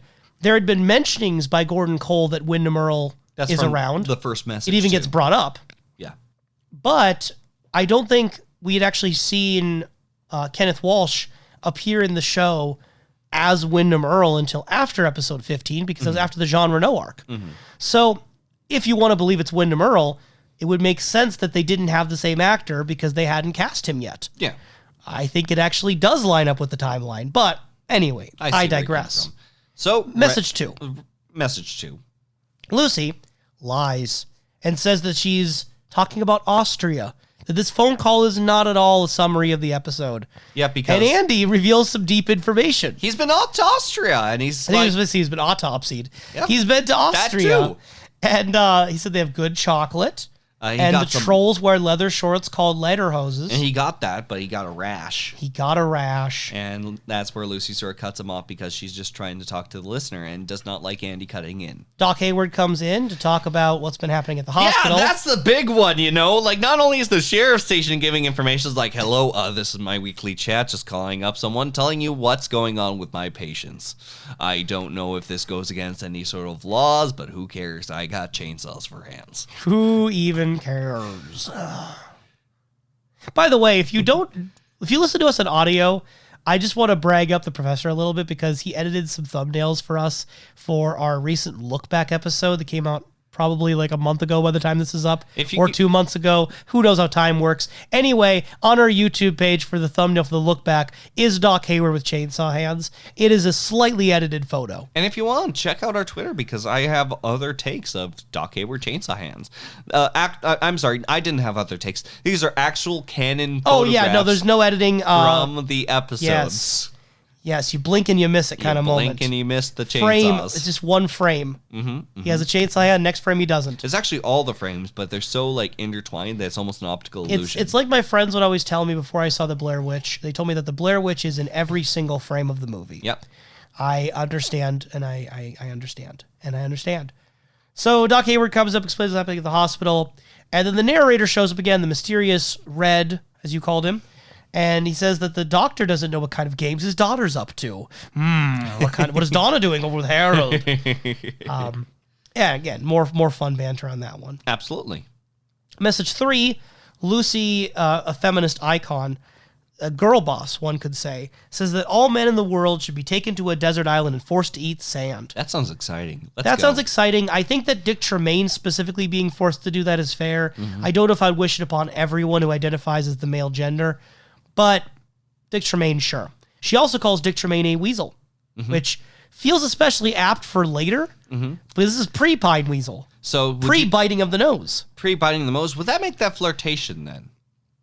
No. Lucy then also receives a call from her mom. Spicy. So much Lucy family content in the special features. Because Andy does bring up that she's got the call. And Andy keeps like messing up the idioms all over the place. So like Lucy, a poet, a wordsmith, and Andy having troubles getting his idioms down. And he also let slip while he was talking to the mom that he's thinking about marrying Lucy, and also there's a baby on the way. I think two things you probably want to consult the other person before you tell their mom. I think that's the mother was like badgering him first about the marriage thing, and that's when fair. The information came And out. she also said that since you got Lucy pregnant, probably, quote, and she said I should do the proper thing or she'll break my legs. Yeah, and I thought she liked me. He's really good. Legs. I really do enjoy the potential imagery here of Lucy's mom saying that to Andy on the phone, and imagining what Andy's face would have looked like upon hearing the threat of leg break. Just imagine like Lucy's mother would have come up in the next few episodes with a bat to find Deputy Brennan to break his legs. Beauteous. Message 4, we have Andy talking to a Miss Zipman. I was trying to find this out, and I couldn't find anything about Miss Zipman in Twin Peaks. It's one of those secret initials that we could have tied together. Is that one of the diary? Was that someone? There may have been that a Laura Z was in involved there. with. The Z-Day collection has to start with Zipman. Yes. Right? And then there's the whole confusion about how the Tacoma line, and who knows how any of this phone call is even happening. Yeah. And the mystery man, Red, shows up, and just the tone of his voice being so playful. Because of Jean Renault, good old Blackie has bought the farm instead of the casino. How we will miss her. Like, just a sort of that coyness. That's very fun. This is the Red Power fan hour, if you will. We're a big fan of who may or may not be Red, Lodge Spirit, Wyndham Earl. Who knows? We like him. Like the cut of his jib. Message 5, Andy is on the phone while Lucy is out. And also, Andy talks about how now that Lucy's gone, he has to kind of answer the phones. He's so confused about it. He also has to go and be the one to get the coffee and donuts and the bullets. I just like the sequential order of coffee and donuts and bullets. Oh, the three things that we need at the sheriff's department. I think that it's the fact that coffee and donuts and then bullets is not a good order because that means that the coffee can get colder. Maybe they want it to cool down because we've seen Cooper spit out the hot coffee when they first got it. So you seem to enjoy it, though. He seemed to enjoy it. So, yeah, I think that this is just a bad order. More fuel for my fire being potentially Wyndham Earl is the tone he talks about when he's talking about Gordon Cole's worries for Cooper. He doesn't want things to spin out of control. He alluded to something in Cooper's past, his old partner who disappeared, perhaps. So it's just the perhaps, doesn't want things to spin out of control. Just the tone, it's really easy for me to imagine Wyndham Earl's talking about himself here and knows it. He's not letting on what he actually knows. I also enjoy the fact that it's described that Mike has been hunting Bob for about 40 years. Yeah. Yeah. Which taunting is the this is keyword, where there's and then enough 40 years. enough reason to believe one could think Ben Horn would be Bob and would have Bob just because Great Northern 40 years, you're able to put that together. Leland's the less obvious one. I don't know how old Leland is meant to be at the time of this show. We know that Bob might have first encountered him at Pearl Lakes, so as a child. Yeah. Message 6, we get a trumpet playing at the beginning. And he plays the trumpet. And he plays the trumpet. He's doing that between phone calls. He mentioned one time he pushed the wrong button and caused a short at the sheriff's station and burned his finger. Yep. So all kinds of antics are happening over there while Lucy is out of town. Oh. Lucy then calls in to find out what's happening because she's missed out on everything. It's revealed that Andy broke into Lucy's apartment and got his trumpet back. Yes. Yep. Totally no violations of trust happening between Andy and Lucy consistently in these calls. Nope, he's just got trumpet. Also, this whole thing made me realize how much more sense everything here would make if they just framed it as a character in Twin Peaks telling someone specifically who wants to know what's been happening in the town. Yeah. But they didn't frame it that way. They framed it weirdly meta, and it's like, because the moment where Lucy calls in and is like, I've been gone, what happened? I'm like, well, what if the whole thing had been someone... Because like they already have the format of Diane, right? They already have the format of Cooper telling Diane what's been happening over the calls. Yeah. They could have easily have just made this a Cooper Diane or something like it, where someone's just calling a relative or calling... But no, they had to make mini this... drama between Lucy and Andy and a new character And the mystery... pops Like, this in. is so much different than it needed to be. So much more than it needed to be, arguably. But that's why I love it. It could have just been Doc Hayward talking to his brother or something out of town or something. But it wasn't, and that's great. Instead, Doc Hayward is freely giving information out about his patient confidentiality. We also have the mystery person, again, Red, showing up saying that Harold Smith dies, and he says he did like him. So we know that Red/Wyndham Earl was a fan of Harold Smith. He liked him. Liked the cut of his jib. Oh. Even though, but first he was like, Donna better watch out with this Harold person. But I like him. I don't know, just interesting. Interesting little contrast there. Message 7, Lucy talks about her sister Gwen, gripes about her family frustrations, kind of like wishing that she just found out she was adopted and her real parents were actually happy people, nice people.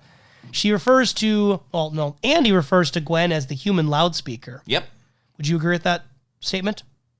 Is Gwen the human loudspeaker? The professor would not like to make a comment at this time. Maddie, Laura's cousin, is dead. And it's so weird, though, because the way the information's communicated, we have Lucy emotionally reacting to the news that Maddie's body was found, and that's about all you really get. Now, if I'm correct in understanding, this would have been the recap after the episode where we saw Maddie get killed. Yeah. Meaning that if you watch the episode, you would have saw Leland kill Maddie, and Leland also being Bob, which would therefore imply that Leland is the killer of Laura Palmer. Yeah. If you paid money for the recap of that episode, you would find out Maddie died and nothing else. I find that mind-blowing and just boggling that the people who paid for a recap would not have found out the killer of Laura Palmer. Yeah, I know everything that happened last week. They wouldn't have found out until later, actually. Yep.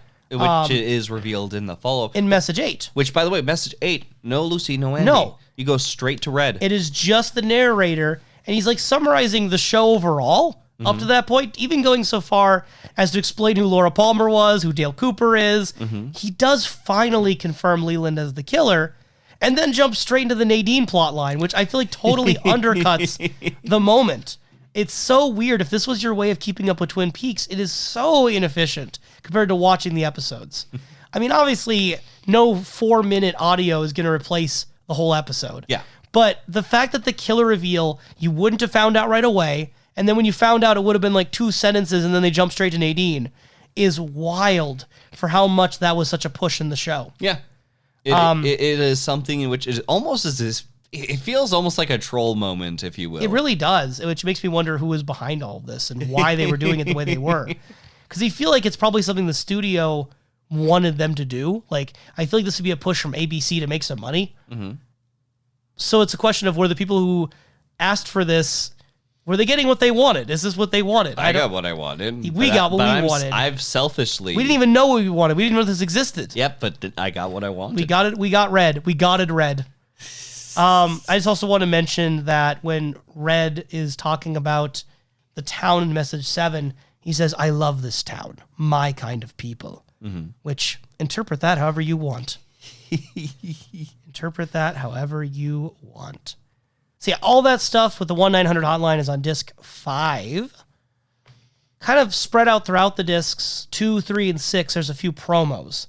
Some of these involve Lucy, some of them do not, so we're going to move away from Lucy and Andy a little bit here. Yep, just a little Are bit, you though. emotionally ready for that? Never. Okay.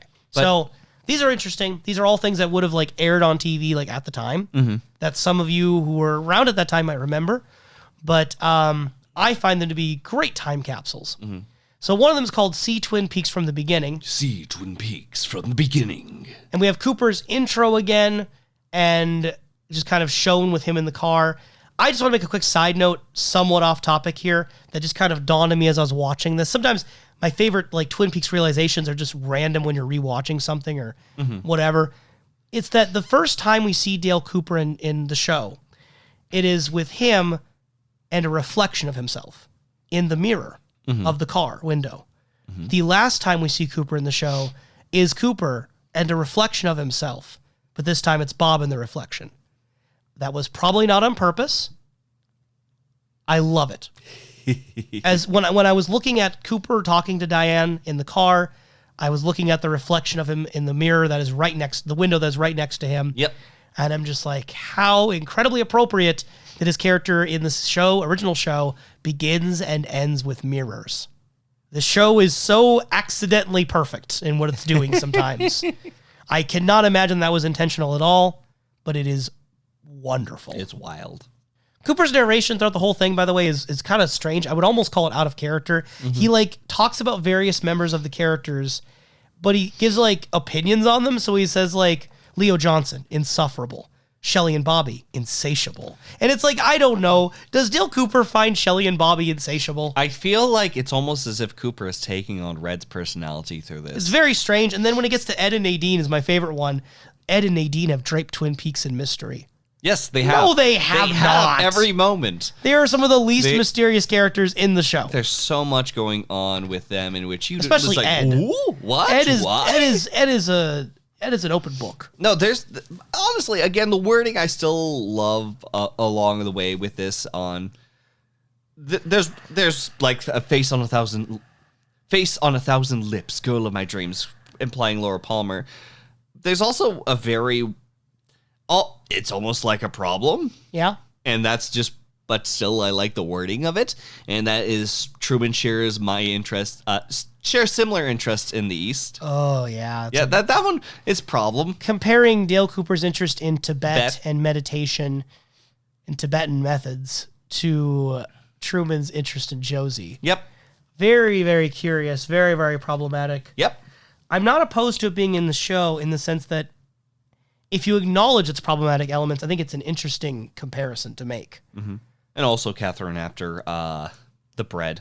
Yes. It's beautiful. One of my favorite parts of this particular promo, and I again, how accidental on purpose is it, I don't know, is that the moment where Cooper is talking about how the town has instilled within him a sense of belonging, right? Mm-hmm. That moment where he's talking about the people of Twin Peaks and the town, how it's given him a sense of belonging. It then cuts to Jacques Renault and Cooper in his disguise at One-Eyed Jack's. So you have this voiceover of Cooper talking about a sense of belonging while he's being like caressed and flirted with by the One-Eyed Jack's person. Uh-huh. It reminds me of Jean Renault, that there's certain darkness in Cooper, and that Cooper brought something here. And the fact that where it says belonging is Cooper at one of his most potentially sinister elements, fitting in along with One-Eyed Jack's. And Jacques Renault, because again, that is the person he's closest to in that moment.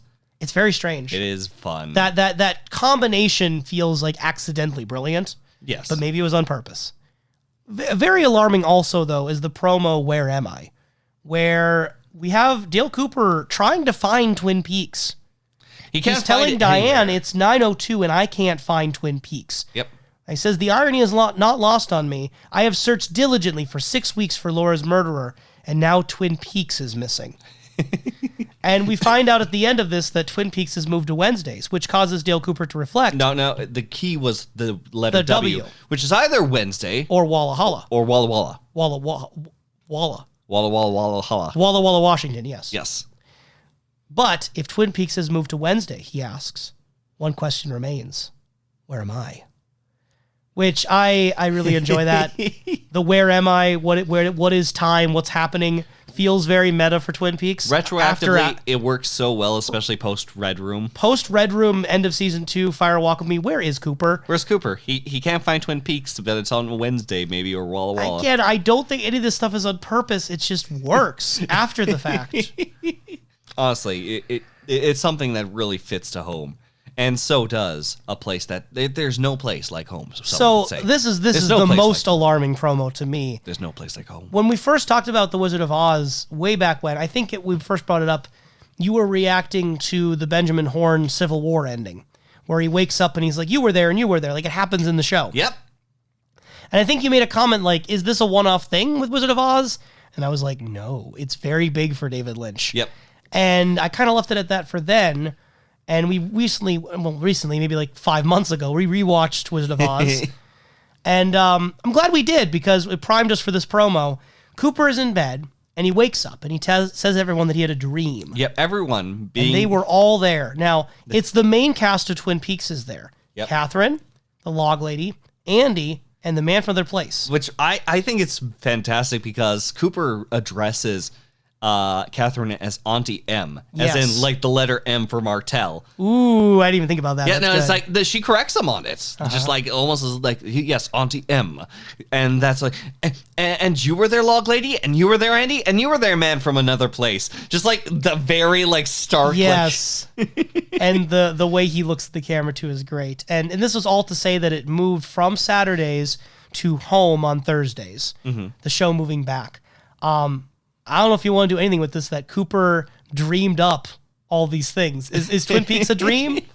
Is Cooper the dreamer? I like the canon that that the man from another place's name is man from another place in this alternate reality. And then everyone just knows Cooper's him. Aunt M. No one reacts to this. Yeah, they're just hanging out at the Great Northern, tending to Cooper, as all these characters known to do. It's very, very strange. Why these people? Why any of this? I don't know. It adds to the dream element. It adds to the dream element, even though this is waking up from a dream. Or is it? Ooh. Next one, just a fun one. Oh, excuse me. It's very important I come around here, as it's a very important thing. I know I don't usually do this, but I've got a shirt for the Wonderful and Strange podcast here. We don't have a shirt. We might have a shirt by this time. I might make one up and put it on Redbubble by that time. But here's a shirt. Don't make promises you can't keep. I said I may. There may or may not be. Check out our Twitter to see if I did it. Okay, sure. But yeah, shirt. As like, there's this point where Philip Gerard comes in with a T-shirt for the sheriff's station, as like, it seems Lucy's confused. Like, are you here about the shoes? What's going on? Why are you here? It's like, no, I'm here to sell a shirt for your facility. This is very important. Yeah. Someone buy this shirt, please. And then Lucy comes on the line and says, hey, for 4 easy payments, you can get these shirts. They weren't that expensive. Like 2 easy payments, 4 easy payments. A lot of payments. There's in between. I don't know. I didn't calculate for that inflation. It may have been expensive. It was shirts. a cute shirt ad. It's a cute shirt ad. I think it was Philip Gerard is how she's addressing him, but it was definitely the one-arm man personality. Mm-hmm. It was a bit sinister. Sinisterly going Selling into us capitalism. Yes. Well, I mean, some people think capitalism is innately sinister.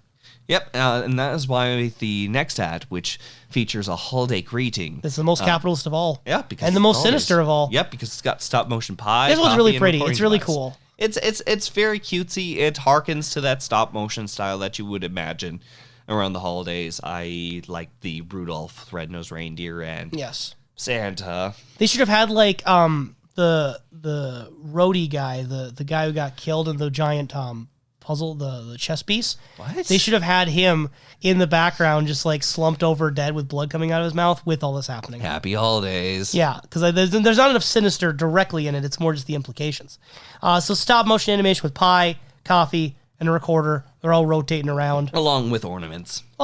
It's pretty. Don't got much to say on it. But it's nice. It's nice. It's a lot more fun to look at than talk about. Yeah. This one I did know about. The next one I knew about going in because one of my friends, who's more politically active than I am, pointed out that this exists. It's called Patriot Greeting on there. Yep. And we have Dale Cooper starting it off, basically sending a message to the Allied forces in the Middle East. He says they are missed and they are loved. Keep doing a great job and keep up the good work. Lynch shouts from the background, and like everyone just starts applauding. And in the background of this whole situation, like behind Dale Cooper and Shelly, is Bobby just like casually smoking in the background. Even he claps at the end, which is the most out of character thing for Bobby. Clapping. I can imagine, is clapping for the military when someone else tells him to. We don't get a lot of anti-military sentiments, but I mean, considering Bobby's complex relationship with his father's complex relationship with the U.S. government and the U.S. military, Yeah. I can't imagine Bobby being this sort of person to support the troops. Yeah, I'm kind of curious on when this sort of came in, because it seems like there's this moment being shared by Shelly and Cooper. And I'm just kind of surprised almost that Major Briggs isn't on set. Yeah, the characters who would make the most sense, like Truman, like law enforcement people, or Major Briggs. Imagine if this whole scene had been done exactly the same, but it was all the evil villains. Like, what if Jean Reno, thank you for the work you've done for the troops. And then in the background, you have Wyndham Earl just like smoking a cigarette menacingly. And then Leo Johnson is like, has like the sock with the soap inside swinging it around. Well, how is he supposed to serve pie with that? Just imagine if the whole thing was done straight-faced, but it's all these horrible people, and then they do it. I think that would send some mixed messages in which some people were probably having a hard time with morale. No, I mean, you picked very likable, friendly characters. Yeah. I just don't know, again, like you said, if they're realistically the ones that would have done that message. Maybe Cooper with his, like, affiliations. Yeah. And I don't want to get too much into the politics of it because I think that goes beyond the scope of our podcast. Mm-hmm. Needless to say, the issues about the war at the time in the Middle East, the conflicts, multiple, I should say, during the 90s, it's a complicated matter. And I feel like the part that surprised me the most was that David Lynch got involved in the way he does. Yeah. David Lynch, I don't think, is known to be super political. He has made some statements against certain policies or certain politicians, but generally he's more of a spiritual guy. He's more of into like meditation and kind of quietude. Mm-hmm. It's hard for me to imagine David Lynch ever endorsing war. Mm-hmm. And, you know, there's a difference, I guess, in my mind between saying, come back soon, stay safe, you know, we wish you well, thank you for your service, and you're doing a good job, keep up the good work. I feel like you're doing a good job, keep up the good work is endorsing it, which I find to be very out of character for Lynch, unless if someone, do you know, listener, again, asking a legitimate question here, was David Lynch politically active in the 90s in favor of these types of conflicts? Like, would he have agreed with the U.S. government's involvement enough that he would put it in his own, like, universe? Because it's not in the show, but these are the same characters from the show in character promoting it. Mm-hmm. Like you mentioned when we watched this, though, Professor, this probably wasn't something that people just saw. It was probably something shown specifically to troops. Was this meant to be seen by the public? Mm-hmm. Would Lynch have wanted this to be seen by the public? Professor, I have said things that put foot in my mouth. Anything you want to say? I'm curious on the notes that you've given me, but also I hardly know David Lynch as well. So I don't know what sort of stances he would take. I'm only recently being introduced to him. Yeah. So, yeah, no, I'm just watching as you fumble through your thoughts. Which brings us to the next promo, big game promo, parenthesis, multiple takes. Yep, there are multiple takes for this one promo in which we get to explore the football.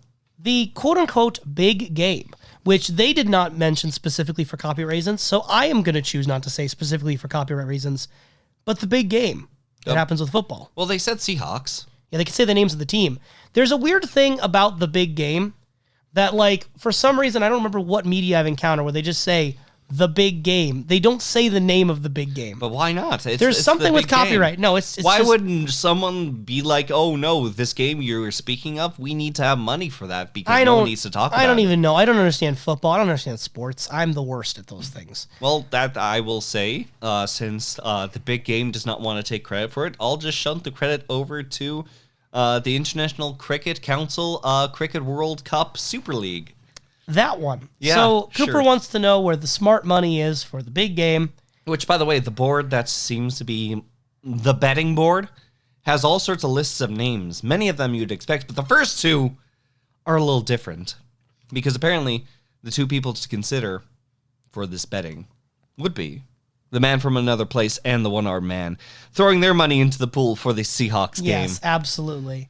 And Truman says his money's on the Seattle Seahawks. He doesn't know for sure. That's where he's going.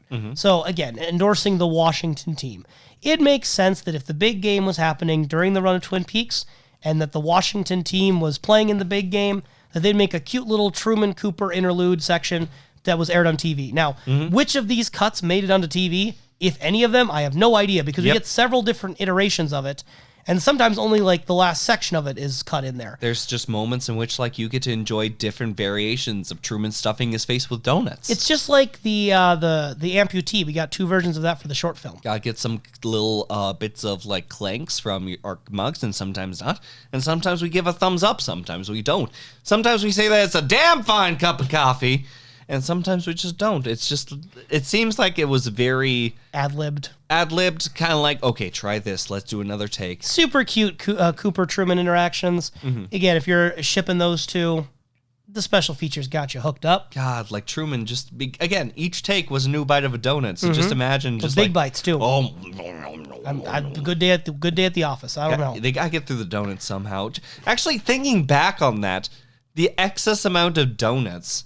Just imagine, like, hopefully all the cast and crew It takes got a to lot of partake. people to make a TV show. It does. So just imagine, just like every single like episode. I like to believe you that get when so many donuts. Waldo's blood splattered on the donuts, I like to believe it's real bird blood, and that just some people had to eat bird blood on their donuts. I'm vegetarian, and I don't believe in just randomly killing animals for no reason. It's still fun to think it's bird blood on the donuts. I'm even willing to admit that. So if I'm willing to say that. It is fun with the bird blood. On the Next promos are pretty short here. There's a Now on Saturdays promo. Which, by again, another time of the show shifting when it's going to be on TV. In it, Cooper says, I had a dream, and in it is Laura and a CBS executive. ABC executive. My notes. CBS, NBC, ABC. Well, 1, I 2, get 3. confused because ABC originally aired, and then CBS got the rights to like the distribution. So Yeah, no, this was ABC. this would have been ABC, later distributed by CBS. Yes. That's when they saved them from the Saturdays. Because this is where, for some reason, he's trying to figure out everything going on with the day. And this time he's throwing rocks of the Tibetan rock I like the method. Where Am I one more, where he's more like confused about where am I if Twin Peaks is on Saturdays or whatever. The chalk. But it's still more of that theme of Cooper playfully trying to find Twin Peaks as it evades him. The chalk is also something that it looks incredibly cheap. It looks like Yeah. It looks like they tried to steal an ad bumper from Recess, which would have also been there, a little cartoon series. Yeah. So It's strange. It's cute. It's fine. It's okay. let's okay. How about I want to know your opinions here, Kalil. Yeah. Now on Saturdays. So the Twin Peaks Saturdays promo, the last one on the list, these contain some of my favorite Yu-Gi-Oh card titles. The Happy Husband, The Crazed Killer, with Crazed being a K and Killer being a K. That's the third one, by the way. The Dutiful Daughter comes before that. I skipped that one. I don't like that Yu-Gi-Oh card as much. The Dutiful Daughter? And then the Weeping Widow, classic of my deck of choice. Dutiful Daughter is Audrey, though. Don't worry about it. So these weird like taglines, these like alliterations appear on the screen. The Happy Husband, The Crazed Killer, but there's no like narration, just like there. Yeah, no, instead it just shows off like different moments of the series in their darkest points. It's okay. This promo to me is a little less interesting. The Mortal Kombat use of the K. Yeah, that's kind of funny. It is something in which I'm just looking at. It's like, okay, why? The Crazed Killer with a K. Yep. I can imagine just David The Lynch Krusty like Krab. vomiting in his mouth if he saw that. His precious Twin Peaks And speaking of precious Twin Peaks trailers trailers So- specifically, for Fire Walk With Me. yes. So we get the U.S. theatrical trailer and the international trailer. Which one did you like better? Oh, definitely the U.S. Thank you. We are 110%. 100% on the same board with that It one. starts with the classic Twin Peaks playing in, and it's just the drama opera that Twin Peaks can be, and then it just drops down with that electric da da Yep. da da da da da into the darker elements, sort of like Pink erupting Room. from Laura, and there's just this beautiful bit of distortion, and then it shifts right into the angel song of "Who Am I," showing off Leland, Laura crying, "Don't make me do this," and it ends with the sort of song, In a town like Twin Peaks, no one is innocent. Great tagline. It's great tagline. Basically, you saw a lot. It summarizes the entire series and the movie. It basically gets that done very quickly, very efficiently. It's almost like it fits as an art form itself. It's a great trailer. It's just a great trailer. International trailer is, it's fine. It just kind of fine. it sticks in that sort of like area of electric music. I think it's just, it opens with the ceiling fan. It stays in that eerie area. Again, it opens with the ceiling fan. I just gotta, you're not letting me emphasize that enough. There's a ceiling fan, but then there's lore on I like plastic. how it's like the international version, like, yes, the cultured international audiences in Europe will appreciate the fan, but the Americans, they will not understand the ceiling fan. So these are the last 7 days of the Laura Palmer. It's right Yeah, there I like how that text. was featured. That was interesting. But sad, somber music plays with the series. There's like no dialogue in this trailer too. It's a lot of just like, you might hear Laura laughing or Laura screaming, the whooshing of the fan, Bob screaming. Oh, there's the sound effects too. But There's no fun words. Sound effects, no words. Whereas there's a little bit of dialogue in the US one, very minimal, but there is some. I liked the use of no dialogue.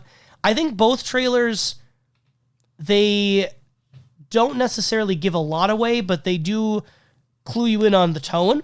Neither one of these trailers, but especially the US trailer, neither one of them really gives you the idea that the first half hour is not going to involve Laura directly. Like, especially the US, I think there's like one shot of Carl Rod. Otherwise, it's like, yeah, we're not going to acknowledge Dear Meadow, which I think is interesting. It's taking a very, like, if you know, Metal Gear Solid 2 kind of approach to advertisement. Yeah. That we're just going to not talk about a main thing of this piece of art. Nope. That's how Metal Gear Solid 2 did it, and that's how Twin Peaks did it.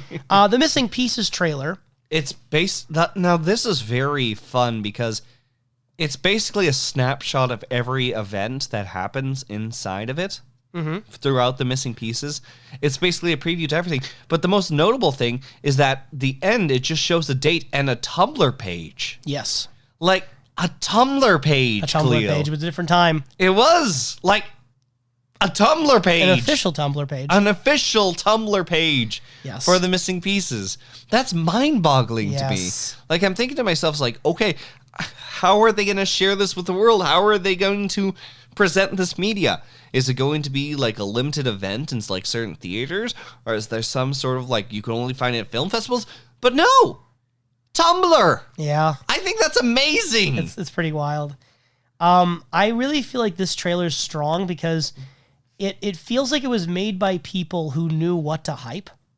So it opens up with the ominous Glastonbury Grove imagery and Cooper's line of like, where am I? How can I leave? So it just immediately opens up with what's happening to Cooper.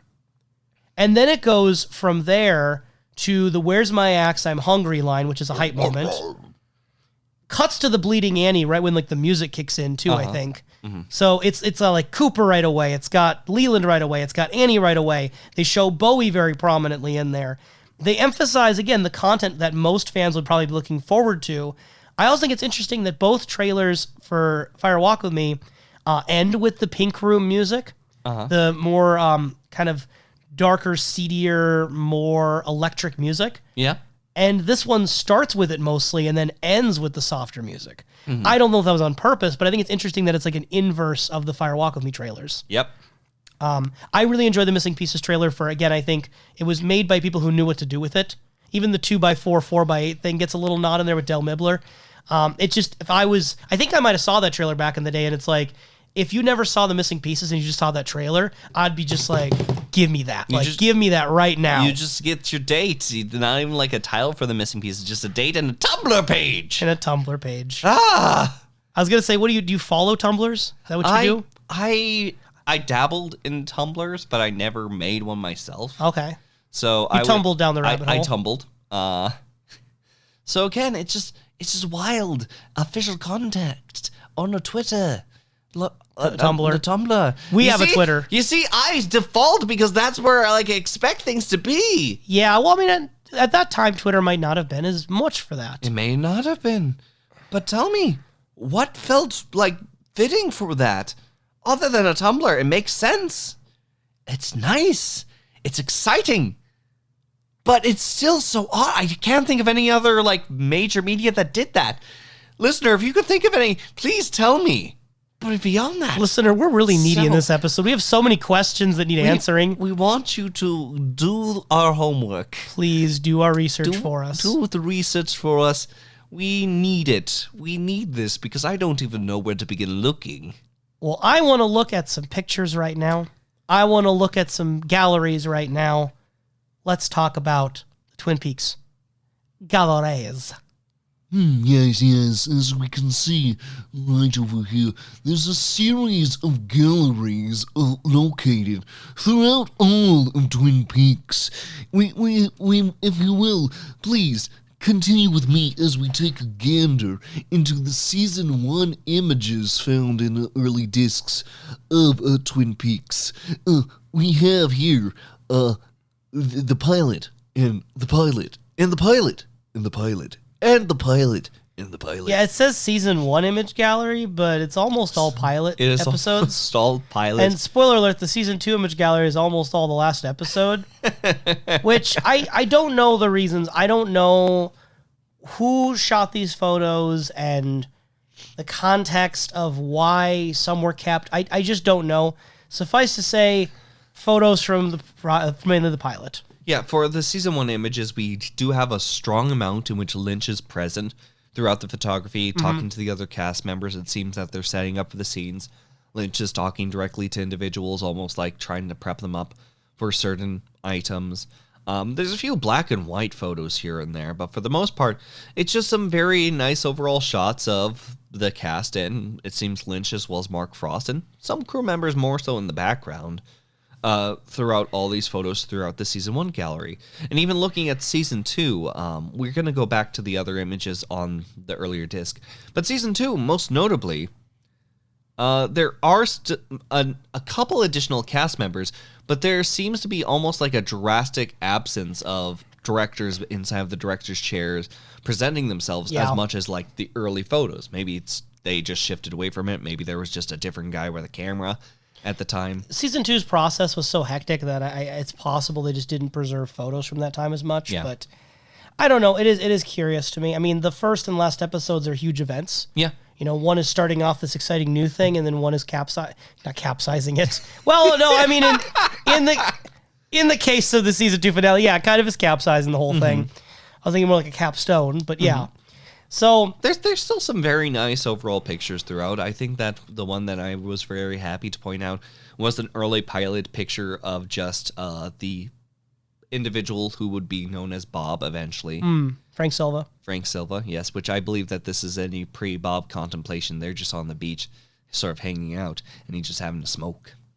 Beyond that, there's just very nice production style photos. I think that one that you and I had a good time with was the Trem boy holding balloon with what seems to be a needle or baton.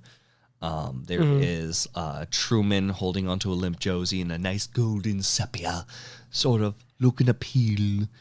But yeah, is there any sort of like highlights amongst the Season 1 or Season 2 images that really strike out to you? I guess I have a few here and there. For the most part, I didn't have a lot to say about them. There's this photo with Laura in the hospital. It's at the part where she would be dead. And then she's kind of just like casually sitting forward, you know, with the makeup that she's dead, but she's not dead. Yep, she's just that was came pretty back. cool to see. Dead but alive. Dead but alive. There's a shot with Donna kind of looming with the light behind her and ominously when there's no one else around, which I like the idea that feeds into the theories that the actor behind Donna had been manipulating the situation with Macaulay McLaughlin so he couldn't go with Audrey. And that was her telling David Lynch with a gun pointed at his head, no, we must not allow this. I think that dead but not dead is sort of a theme that we brought up for every character except Laura at this point. Well, obviously, me not believing Laura's dead. That's but the origin point. But, like, say, for example, Dougie Milford blinking or Teresa Banks breathing. So, yeah, no, it's a fun sort of insight and look. And for the most part, it's cast members that you'd expect. We get Audrey, we get Andy, we get Cooper, we get Truman. One of the most notable ones, though, I gotta say, using other cast members deep within Season 2, were John Justice Wheeler and Tim Pinkle walking away from Tim and Tom's taxidermy, which, by the way, I don't think was present in the show other than the book. Like, Welcome to Twin Peaks shows off Tim and Tom's The taxidermy. actual taxi with the words on it. Taxi-dermy. With the Tom inside. With Tim and Tom? Well, presumably Tom's inside. Tim was walking with John Justice Wheeler. Oh, that was Pinkle. Tim Pinkle. Tim Pinkle. Tim is Tim Pinkle. Tim is Tim Pinkle from Tim and Tom's Taxidermy? Why wouldn't he be? There might be another Tom Tim. is a different entity. I don't know. It could be Tom Pinkle. It could be his brother. This is where the Welcome to Twin Peaks book would come in handy, but It I would don't be have come it in on my handy, hand. but it's okay. I understand. It's Tim is Tim Pinkle. We're good. To believe whether or not this is true, if this is from the future, please check out the Welcome to Twin Peaks podcast, or wait I don't want to put patiently and promises wait. because we might not even mention this. Welcome to Twin Peaks has got its own host of content. Yep. I believe that we will go over Tim and Tom's taxidermy. And that is my Tarantee. I tried So another Quentin Tarantino over here is trying to talk about the scene where John Justice Wheeler is walking in with 2 suitcases. You know he's a busy man. He's not a businessman. He's a businessman. So let him run his business. Man. Sure. There's also a photo of the Palmer household, which you noticed something was wrong there because the ashtray was empty. The ashtray was empty. There's also nothing in the mirror, no bobs. That's such a clean shot. There's also later on a clean shot of Laura's room, in which features Right afterward. Yep, which features no angel photo. It features none of the things that you usually see from the movie. Fire Walk with Me. Yeah, but you do see something like a goose with a scarf on, which I thought was really cute, an unkempt bed. Could it be the goose that lays the golden eggs? No.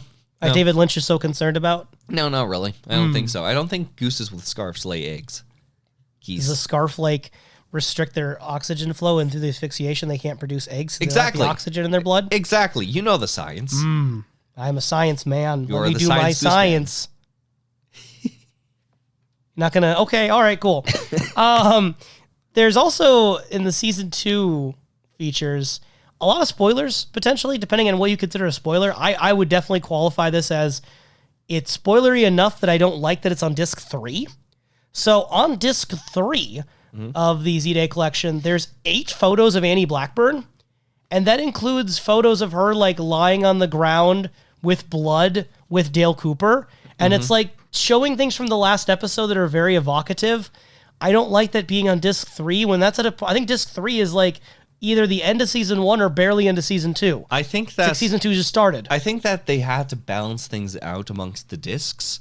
I and put in the agree, but I gallery. feel like this was still unfortunate. If people decide to use special features immediately after, yes, that is unfortunate.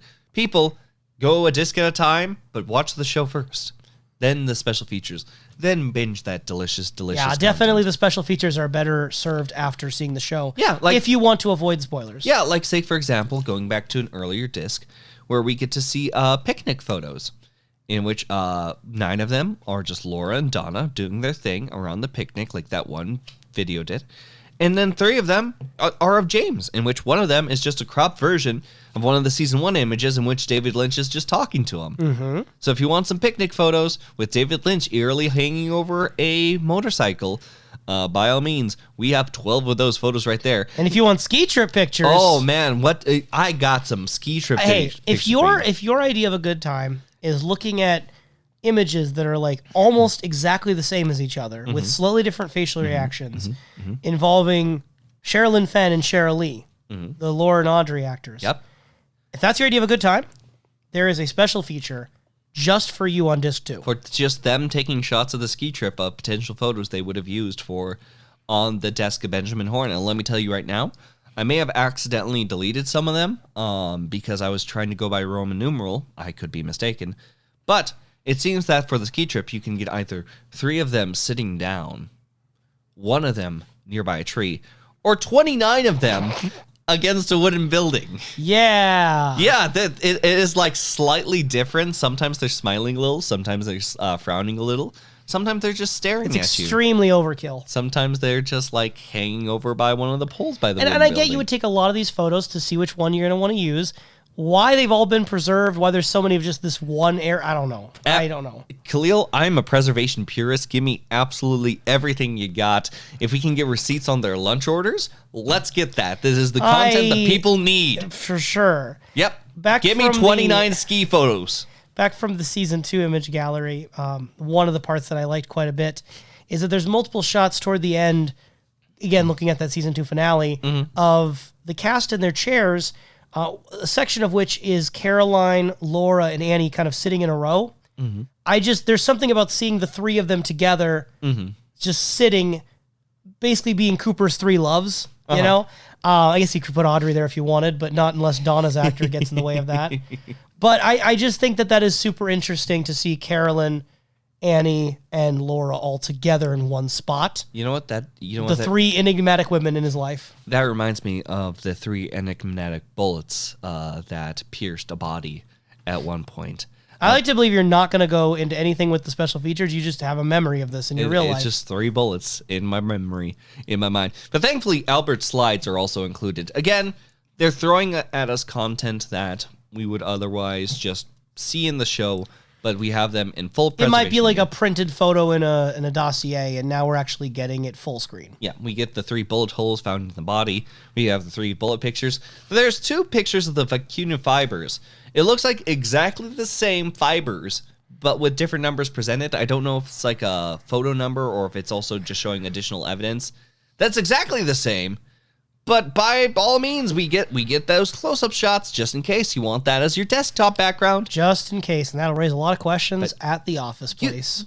What questions would you have for like a shot bullet that's about 1.5 millimeters? Bite the baby. Bite the baby. So, probably my favorite set of photographs, I think, would be the Richard Baimer gallery. Which I've hyped up accidentally in the past, because I've mentioned Richard Baimer's photos. I've kind of teased that idea out there that if I was to personally just want to explore more of a cast member's perspective, it'd probably be Richard Baimer. This can't be all of them, because I was looking online. There's more Baimer photos. There's the one with that Josie stunt double that's not in this collection. These are just some of his photos, and they seem to be all from the last episode, the original series. So I don't even think this is all of them. I have a feeling he probably took more throughout the series. Which I think that's just notable that it's called the gallery. Again, galleries are curated. They are sort of taking pieces up. It's not always a full completed works. Right. So I think that the wording is really good. I'm very happy that Richard Baimer got a little bit of a spotlight inside of the special features and got preserved, because these are some fantastic photos. The other ones, for the most part, were rather neutral photos, while these ones, though that there are some more open-ended shot of the cast and crew, by the gods does Richard Baimer have a personality when it comes to his photos. Well, and a lot of it's the editing as well. The editing on the photos as well, which I don't know if it's him or not specifically on that. But there's some interesting visual effects happening as well. Like early on, you get like David Lynch with lens glare, but then you go without the glare. But then he's like incrementally like going around David Lynch's head as he's taking pictures, which makes this sort of like fun, sort of slight movement effect. Unfortunately, it's very slow on the DVDs. I think it's our PS4. I honestly think we're playing this on a PS4, the Blu-rays. You say DVDs, but we have Blu-rays, right? We do have Blu-rays, yes. So I believe that it's the PS4 taking too much time. We haven't tried it on a standard, like, competent Blu-ray player on its own. Maybe they go smooth as silk. I like to believe the PS4 is a powerful system. The regular PS4, not the Pro. I believe that both are powerful enough systems to handle a Blu-ray. But I could be mistaken. Not the powerful features of a slideshow gallery. It's too powerful. Like, you get a little bit of an advanced game that looks very pretty, or you get a slideshow of pictures in which it's just chug-a-lugging along, and sometimes just shutting down the whole entire We had a lot of Blu-ray. technical difficulties here. Yay! So, yeah, other photos that I think are interesting, there's one in here with the No Place Like Home promo. Like, it looks like it was a photo taken from that. And it looks like the man from another place, he's in between blinking, so his eyes are weird. Well, it makes me wonder then when that promo was made, because this would imply that it was made around the same time the final episode was shot. Maybe. Which I think, given the events of the last episode and Cooper waking up in a bed and then suddenly going to a mirror and smashing his head in there versus waking up and realizing he was in a dream. There's a lot you can do here with this that I think is theoretically interesting. Yeah. But it seems that he took much of the advantage at the time for these last episodes, because some of the little close-up shots upon the head, especially the doppel sort of look with the shady eyes, the transition of a Leland face from crazed to sort of sinister. There were some really great opportunities sort of taken throughout this gallery. Yeah, there's this one with Doppel Leland where it shows the sort of side-by-side shot of Leland on the right looking more serious and focused, And then on the other side of him is this more a gassed Doppel Leland, where he reminds me of a sad clown. Like there's a sort of over dramatic nature of his mouth contortions. I really like that. The most disturbing of all, there's an image with 3 Andy heads, one looking left, one looking right, one looking at the viewer. We get something similar later with Donna, but hers are more with her hands like in front of her mouth, like she's afraid or about to gasp or something. There's also these 3 photos in a row that happen with Bob and Wyndham Earl that I really like. It's almost like Wyndham Earl and them looks like a soulless puppet. Like he's just kind of like slacked forward. I think his mouth might even be agape in there. And it's probably the moment then when Bob presumably took out the soul or the fire happened out of Wyndham Earl. But the shot zooms in more on Bob's face in succession. It seems that the face is very erratic, and it is almost maybe even fearful or just chaotic at the very least. If I want to read into this being Richard Baimer's photography specifically, he seems to have a preoccupation with the photos that are about like wild human emotions, like very almost mime street performer exaggerations of emotions, crazy sad clowns, crazy wild looks, loving the doppelganger eyes, like you were mentioning the doppelganger stuff. There's a great shot of the man from the place looking up with the doppel eyes that I really liked. There's also with that family of the Palmers, it was interesting seeing Doppel Leland, then Sarah Palmer, Doppel Laura, Doppel Maddie, knowing that 3 of the 4 in a row are doppelganger versions of dead people. And then there's just normal Sarah Palmer like in the middle of that.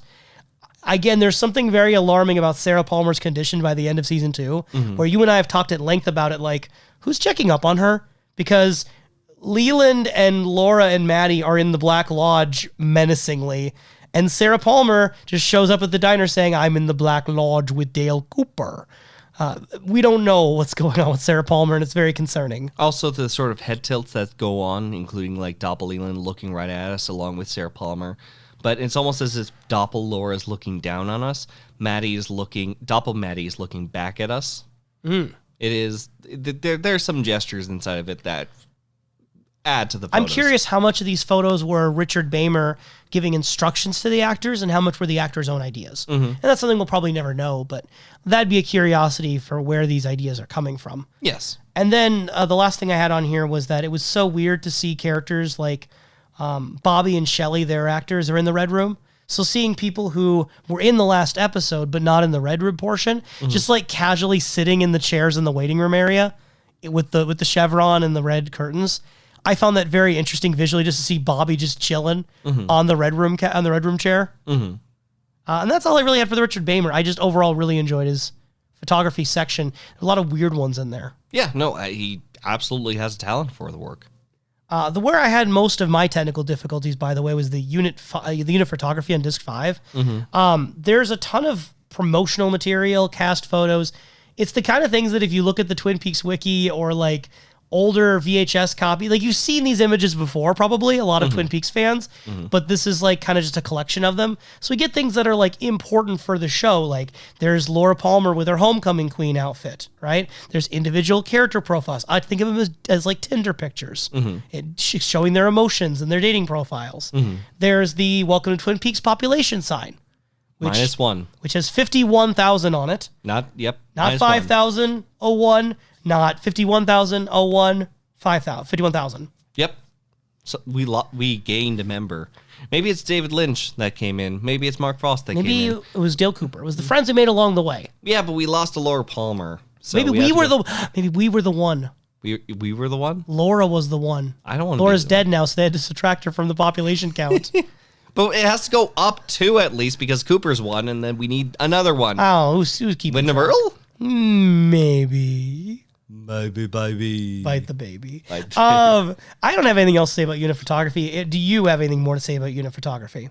Well, I'm going to... There's some very fantastic ones inside of here that are so nice that I thought that maybe, you know what, I'll set up a little bit of a treasure hunt for anyone who happens to have any of the DVD or Blu-ray releases with this. So if you have unit photography, here's for you. And if you don't, hey, maybe support your official release. I don't know if you have the money. So, we have Coop and Truman, Sideways Deer, Truman, Catherine Martell, Josie in Pants, Dr. Jacoby opening up a suit, Log Lady 1990 yearly photo with log. So these are your ways of wording them when you were taking notes? These are the true ways of wording them. Okay. So they're not going to find these names on the menus. They'll have to try to figure out which pictures match them. Yep. Okay. Cooper comes to terms in gazebo with Truman. Bobby loses patience and faith in Snake. Lynch and the Arm play patty cake while Laura watches. James turns his back on his bike. Black and white Ed cannot see James's darkness. Truman gives drawer to unknown woman as Cooper ponders on stopping him. Dear body lies in foreground, forgotten. Cooper rubs lips whilst looking into Lynch's eyes, while Donna watches. And so, those are my curated titles, the official titles for the overall gallery images. I hope you enjoy. Oh, that's beautiful. Thank you very much, Professor, for those mysterious elements. It reminds me of, what if hypothetically, because we didn't do this. Yeah. What if hypothetically you had hidden like codes in previous episodes of our podcast or something? Like that kind of thing, kind of reminded me of like a hidden message. Yeah. Not that you would ever do that. Never. No. I didn't. So those clues might give our listeners some trouble, but I know that the real trouble for you was at the production documents on Disc 5. I know that you were trying to ascertain what they were in some cases and having some trouble doing so. Do you want to relay your experiences with the production documents when trying to do your notes? Okay. Text. Numbers. People. Text. Text. Organized document. Text. And that is the complete sort of processes on my mind. So you had a lot of trouble reading the handwritten font and even the typed content, I'm assuming. Yes. I was able to ascertain some things. I can't say all of it was consistently interesting. I might have missed some things, but I have at least four things to note here. Mm-hmm. First of all, we get an important clarification on the font that is used for the Red Room subtitles when people speak backwards. Mm-hmm. It is Helvetica. So if anyone wants to do any work that uses the Red Room subtitles, it's a very important note at the top of one of the documents there that it's to use Helvetica for that. As well, I thought it was pretty funny that there's a memo where they're talking about, hey, we need to do some shootings in some certain areas. And one of them was for the interior of Jacques' apartment. And it just says next to it, don't panic, need dressing only, which is a times capsule implying that people were going to freak out. Like, they're doing photos in Jacques' apartment. We are not even close to done with Jacques' apartment. So I do like that little window shot into the situation that must have been happening with Jacques' apartment, which is a location I think we're in like twice in the entire series. There's also an ADR memo with an extremely important mention. This one, Professor, I think is going to shake you to the core. So it says Chris Mulkey, Hank Jennings, right? The actor Frank Jennings. In ADR, so to re-record some lines, to add some lines later that'll get put in the show, right? Add Hello Toad before Why Don't We Finish in This in the Kitchen? So making sure the show went out of its way to be like, no. You have to say Hello Toad before you go into the kitchen, Hank. Which, for all we know, because considering how little Toad's name is said, that might be one of like one or two times Toad's name is ever said, and it's only because they decided it like in ADR to add an extra line in there. It's important to know that Hank has some humanity to welcome in a regular at the diner. Exactly. Plus, actually, he and Toad would go way back. Is this a spoiler? I don't know. There's indications that Toad was on the football team back in high school. I don't think you know that technically yet. I think that I saw the football team for a little bit on the Welcome to Twin Peaks guide. So, canonically speaking, yes, Toad and Hank do go back since high school. They do know each other beyond just the customer-employee at diner relationship. And then one final note that I thought was interesting, there was some like lines that need to be done a little differently. And one of the notes says for Truman's actor, it says good, but Truman says, and I don't swear, but the F word. Fuck. Good, but Truman says fuck after messing line 1. So it's like, good scene. I like this take a lot. It's very good. We want to use this in the show. One minor problem. Truman decided to say the F-bomb. We're just gonna redo that one a little bit here. Fuck. Okay, now we're gonna start getting that NC-17 label on our podcast. Stop. So I just thought that's all. That's all I got for production documents. I thought those are kind of funny.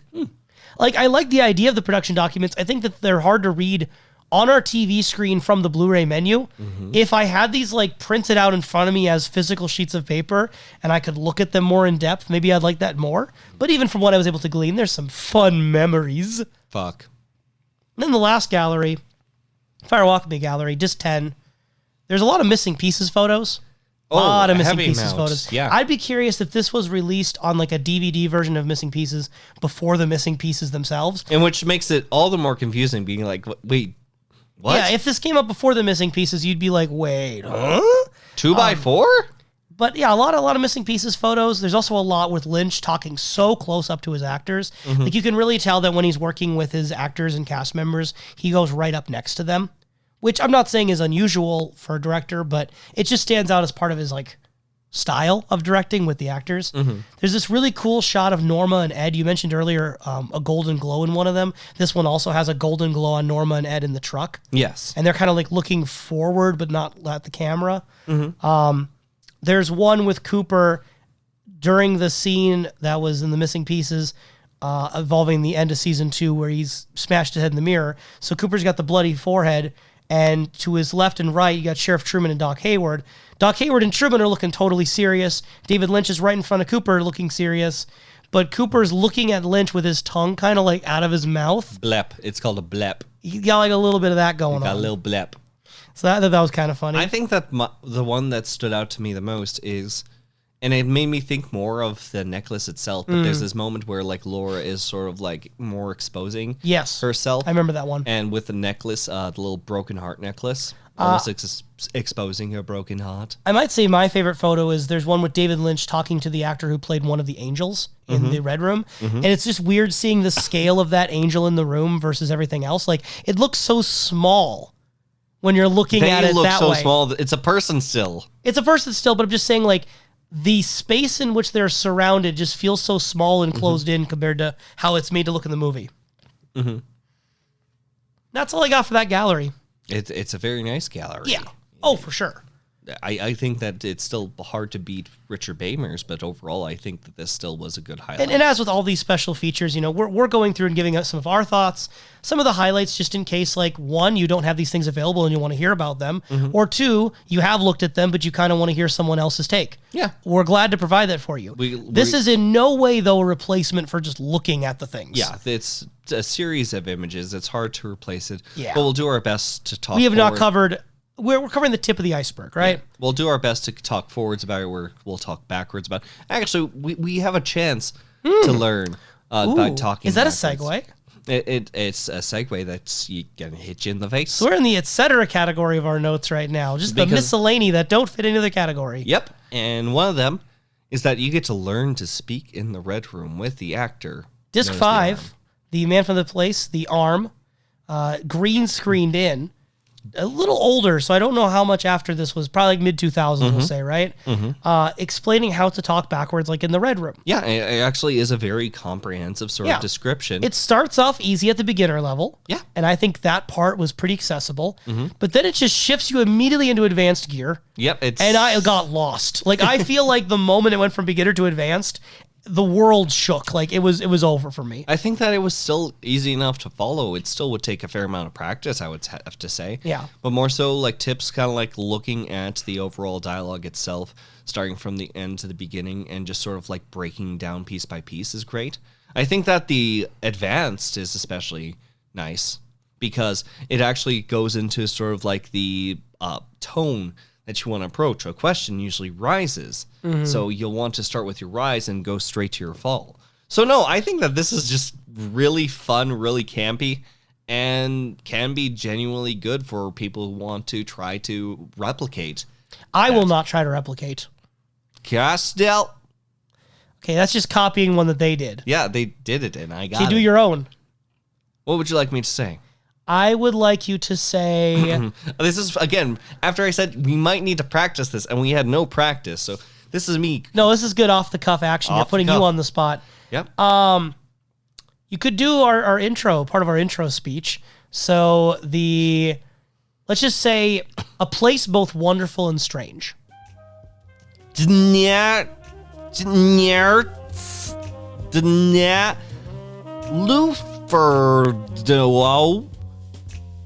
soap. What was full and strange? I have literally no idea what you just said, but there you go, listeners. That is Backwards Speech Professor coming at you live. That is coming This at is you recorded live, live right at now. the same sort of tone and probably understandability as Major Briggs. That's fair. So Something about Judy Garland. Who knows? Speaking of Judy Garland, atmosphere. yep.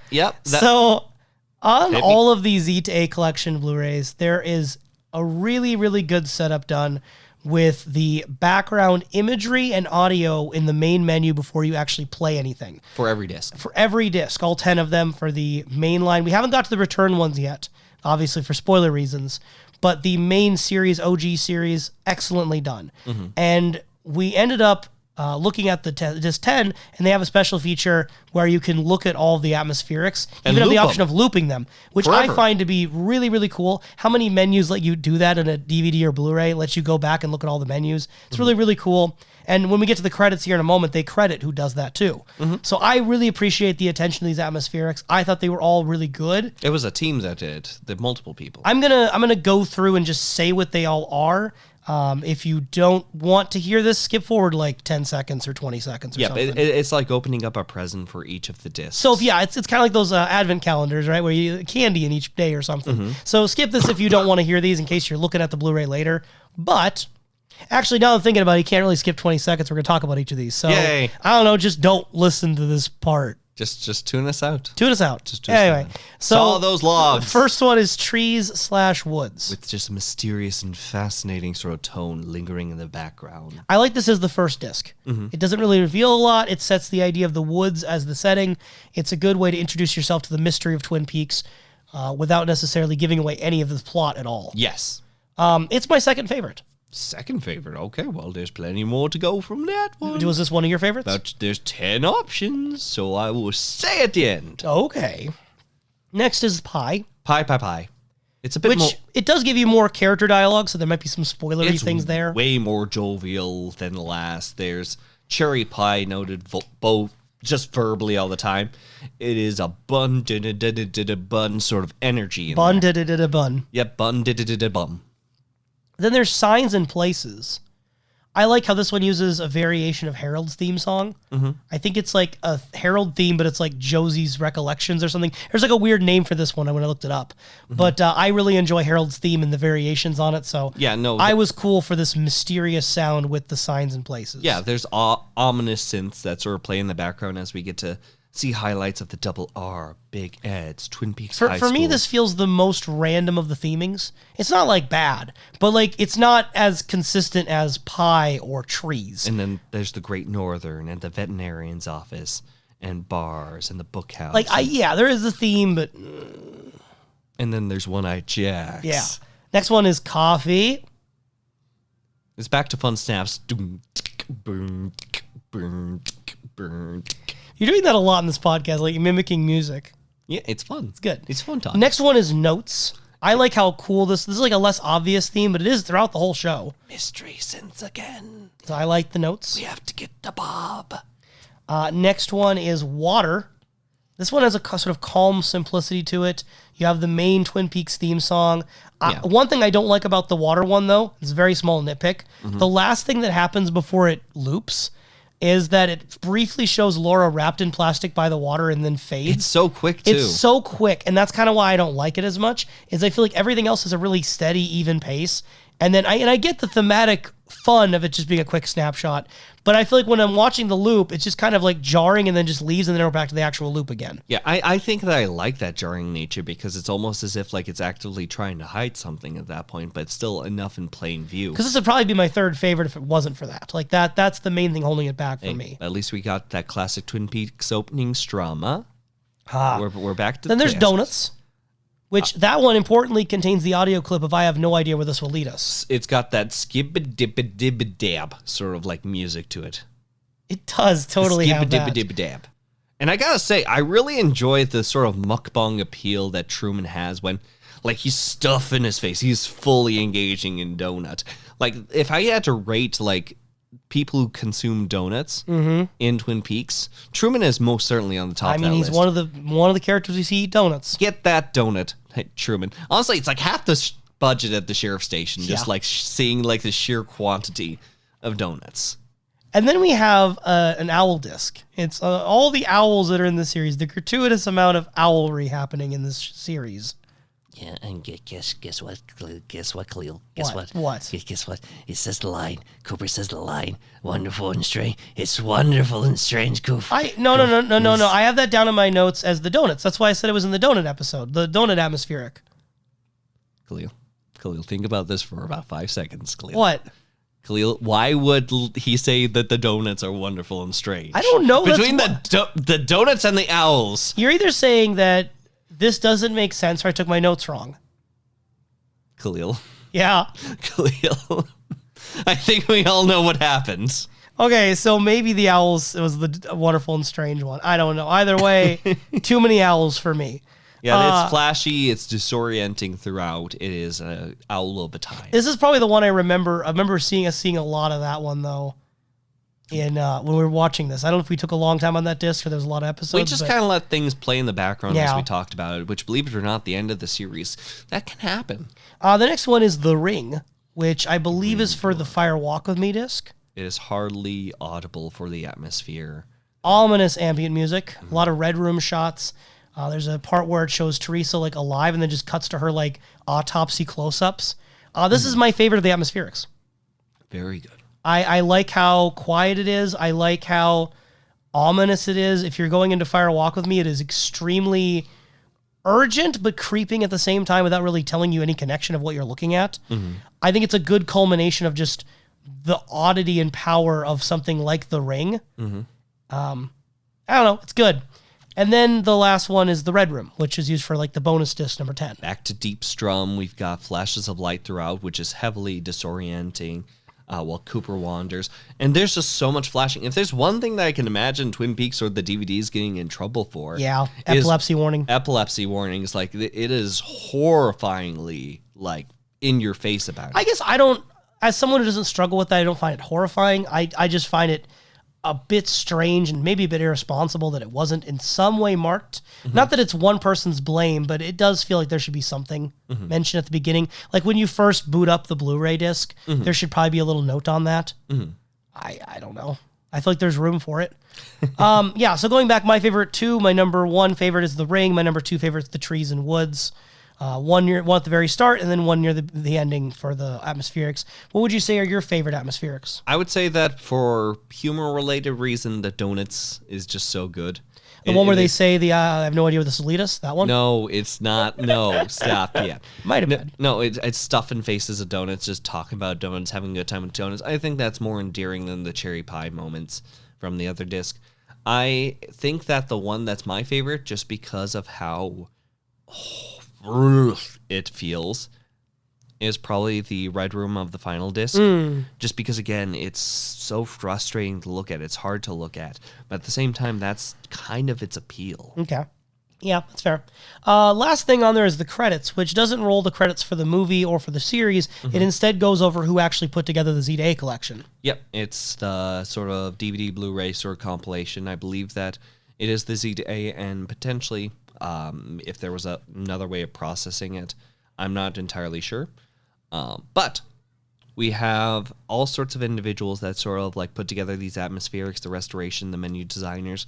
There's a lot of love that got put into this. The most interesting one that I found, because I don't know too much of the history on it, but it is noted that Meryl Ward was in charge of the Log Lady intro preservation, which I'm just trying to think of like a whole collection, obviously, like seeing it sort of flat without the Log Lady intros available throughout. And so having this one person being in charge of that preservation is, well, for lack of a better word, fascinating to me. Yeah, I haven't done a ton of research on this. Again, there's so many different rabbit holes we could venture through, but I did just double check the Twin Peaks Wiki article for the Log Lady introductions. They go through all of them, and I control F for Ward, and I don't see that she's mentioned anywhere in here. It's Or he, or they. Meryl, typically I assume female, but could be either way. Could be any way.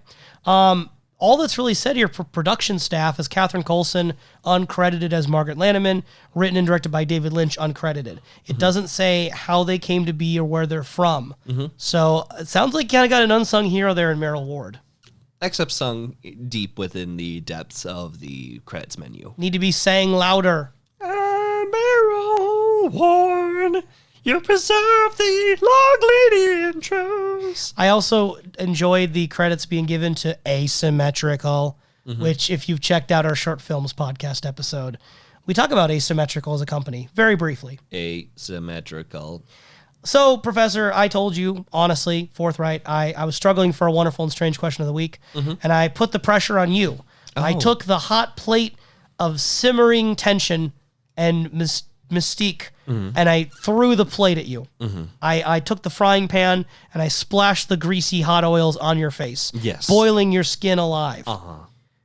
What's the wonderful and strange question of the week you got for me, Professor? So we know that going forward, what the majority is like interviews as well as documentaries and a card collection. So we have a couple more special features, but for the most part, we've covered a distinctive chunk of special features from Twin Peaks. For any special features that are missing, what would you have wanted to see from the Twin Peaks collection? I'm laughing because that was the one I was going to use if I would have done it. I was thinking of doing this one, but I'm like, I don't like that one that much. I like it. So I gave it to you because that was the best I could come up with. I like it because I think that... So yeah, no, I'm not even joking. Literally, that was going to be my question for you. Oh, man, I don't know because, like, again, we're only covering 1/3 of them right now. We are. Roughly 1/3. So it's one of those situations where... and we kind of talked about, like, what would be some fun merchandise or what would be some fun supplementary material. We've talked about those sort of things before. I think that mine's kind of like a throwaway answer, admittedly, but at the same time, I do feel strongly on it. Go ahead and do your throwaway first. Well, I think. Commentaries. I would like to see director commentaries. That'd be excellent. At the very least, sprinkled through, because I do really think that some of these directors really need to be highlighted, especially through season 2. Just because, again, with so much credit sort of coming in on David Lynch's end, on even some of the stranger moments, some of my favorite points were like these small comments made in things like the documentaries on like what happened with these wall scenes. How is this a throwaway answer? This is good. I agree with you.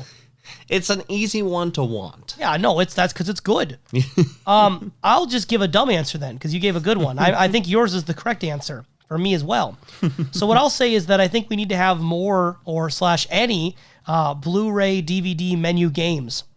You know, like how sometimes you'd have like kids movies on DVD and they have like a game you could play on your remote control? You know what I'm talking about, right? Yeah. Okay, I want one of those. Hardly sputter out gallery images. I like, and you want full games. I want like really rudimentary ones. Like rudimentary is moving through photos. Like you use the left and right arrows to move the man from their place left and right across the screen, and he has to like collect Garmonbosia that's falling from the ceiling or something, and you're just like controlling him, moving him left to right, and then in the background's playing the Twin Peaks like music from another place, just kind of in the background, the Red Room theme. This seems much more complicated than my experience with those sort of games. No, that's not that complicated. Like, no, because it has to load out each function. You saw the chugging of moving photos. What I'm trying to tell you is that most of the time you see something like Timon and Pumbaa from Lion King 1.5 going on a cart adventure. That sounds more complicated than what I'm talking about. It's actually less because you can incorporate individual scenes by left and right prompts. This one, you've got to have live actions. I'll meet you in the middle then, okay? We'll have our best case scenario. It uses the live action footage from various episodes of the series, and it's a visual novel. It is a very short, abbreviated dating sim. So what happens is all you have to do for the technical side is that you have up and down arrows to control which text option you say. Mm-hmm. And then depending on what your text options you say, you get video clips. So for example, if you romance Leo Johnson, as you would obviously do. Why is he the first? It would go to a clip where it says, you and Leo Johnson go to your house, the house you bought together. He looks at you and says, and then it cuts dramatically to the Fire Walk With Me scene. This is where we live. And then it just cuts out Shelly's name. But like maybe the narrator just says, you. This is where we live. You. Then he tries to clean the tiles, and you can have like the text could give you some flavor text about how the sensuous ways in which he scrubbed the tiles, his rippling muscles, alluringly greased up with soap. Because it would be greased up with soap. Is that possible? There's a lot of horrifying implications that we have going in. When you romance Ben Horn and you suddenly show up and he doesn't expect you to be there, it cuts to the scene of him dramatically looking toward the fireplace with the music. But then after that, it cuts to him like talking to you like it's a normal conversation. That's the visual you can use every time you talk to Ben Horn and visit him. And he doesn't expect you to be there. He's not expecting company at this hour. Also, this will give you a chance to romance like really obscure characters within Twin Peaks as well. Like obviously you can romance Toad at the Double R, but then you can romance like individual Great Northern workers. You can romance Tim Pinkle. You got to go find him around the town because he's doing various different schemes. This would not require a lot of hardware work, okay? And it would give you an excuse to use those clips like the kart racing you were talking about. I'm taking inspiration from Lion King 1.5 to make this, okay? No one has ever said that statement before. You are the first person to give off that statement. I have done many original remarks today. Yeah. Fuck.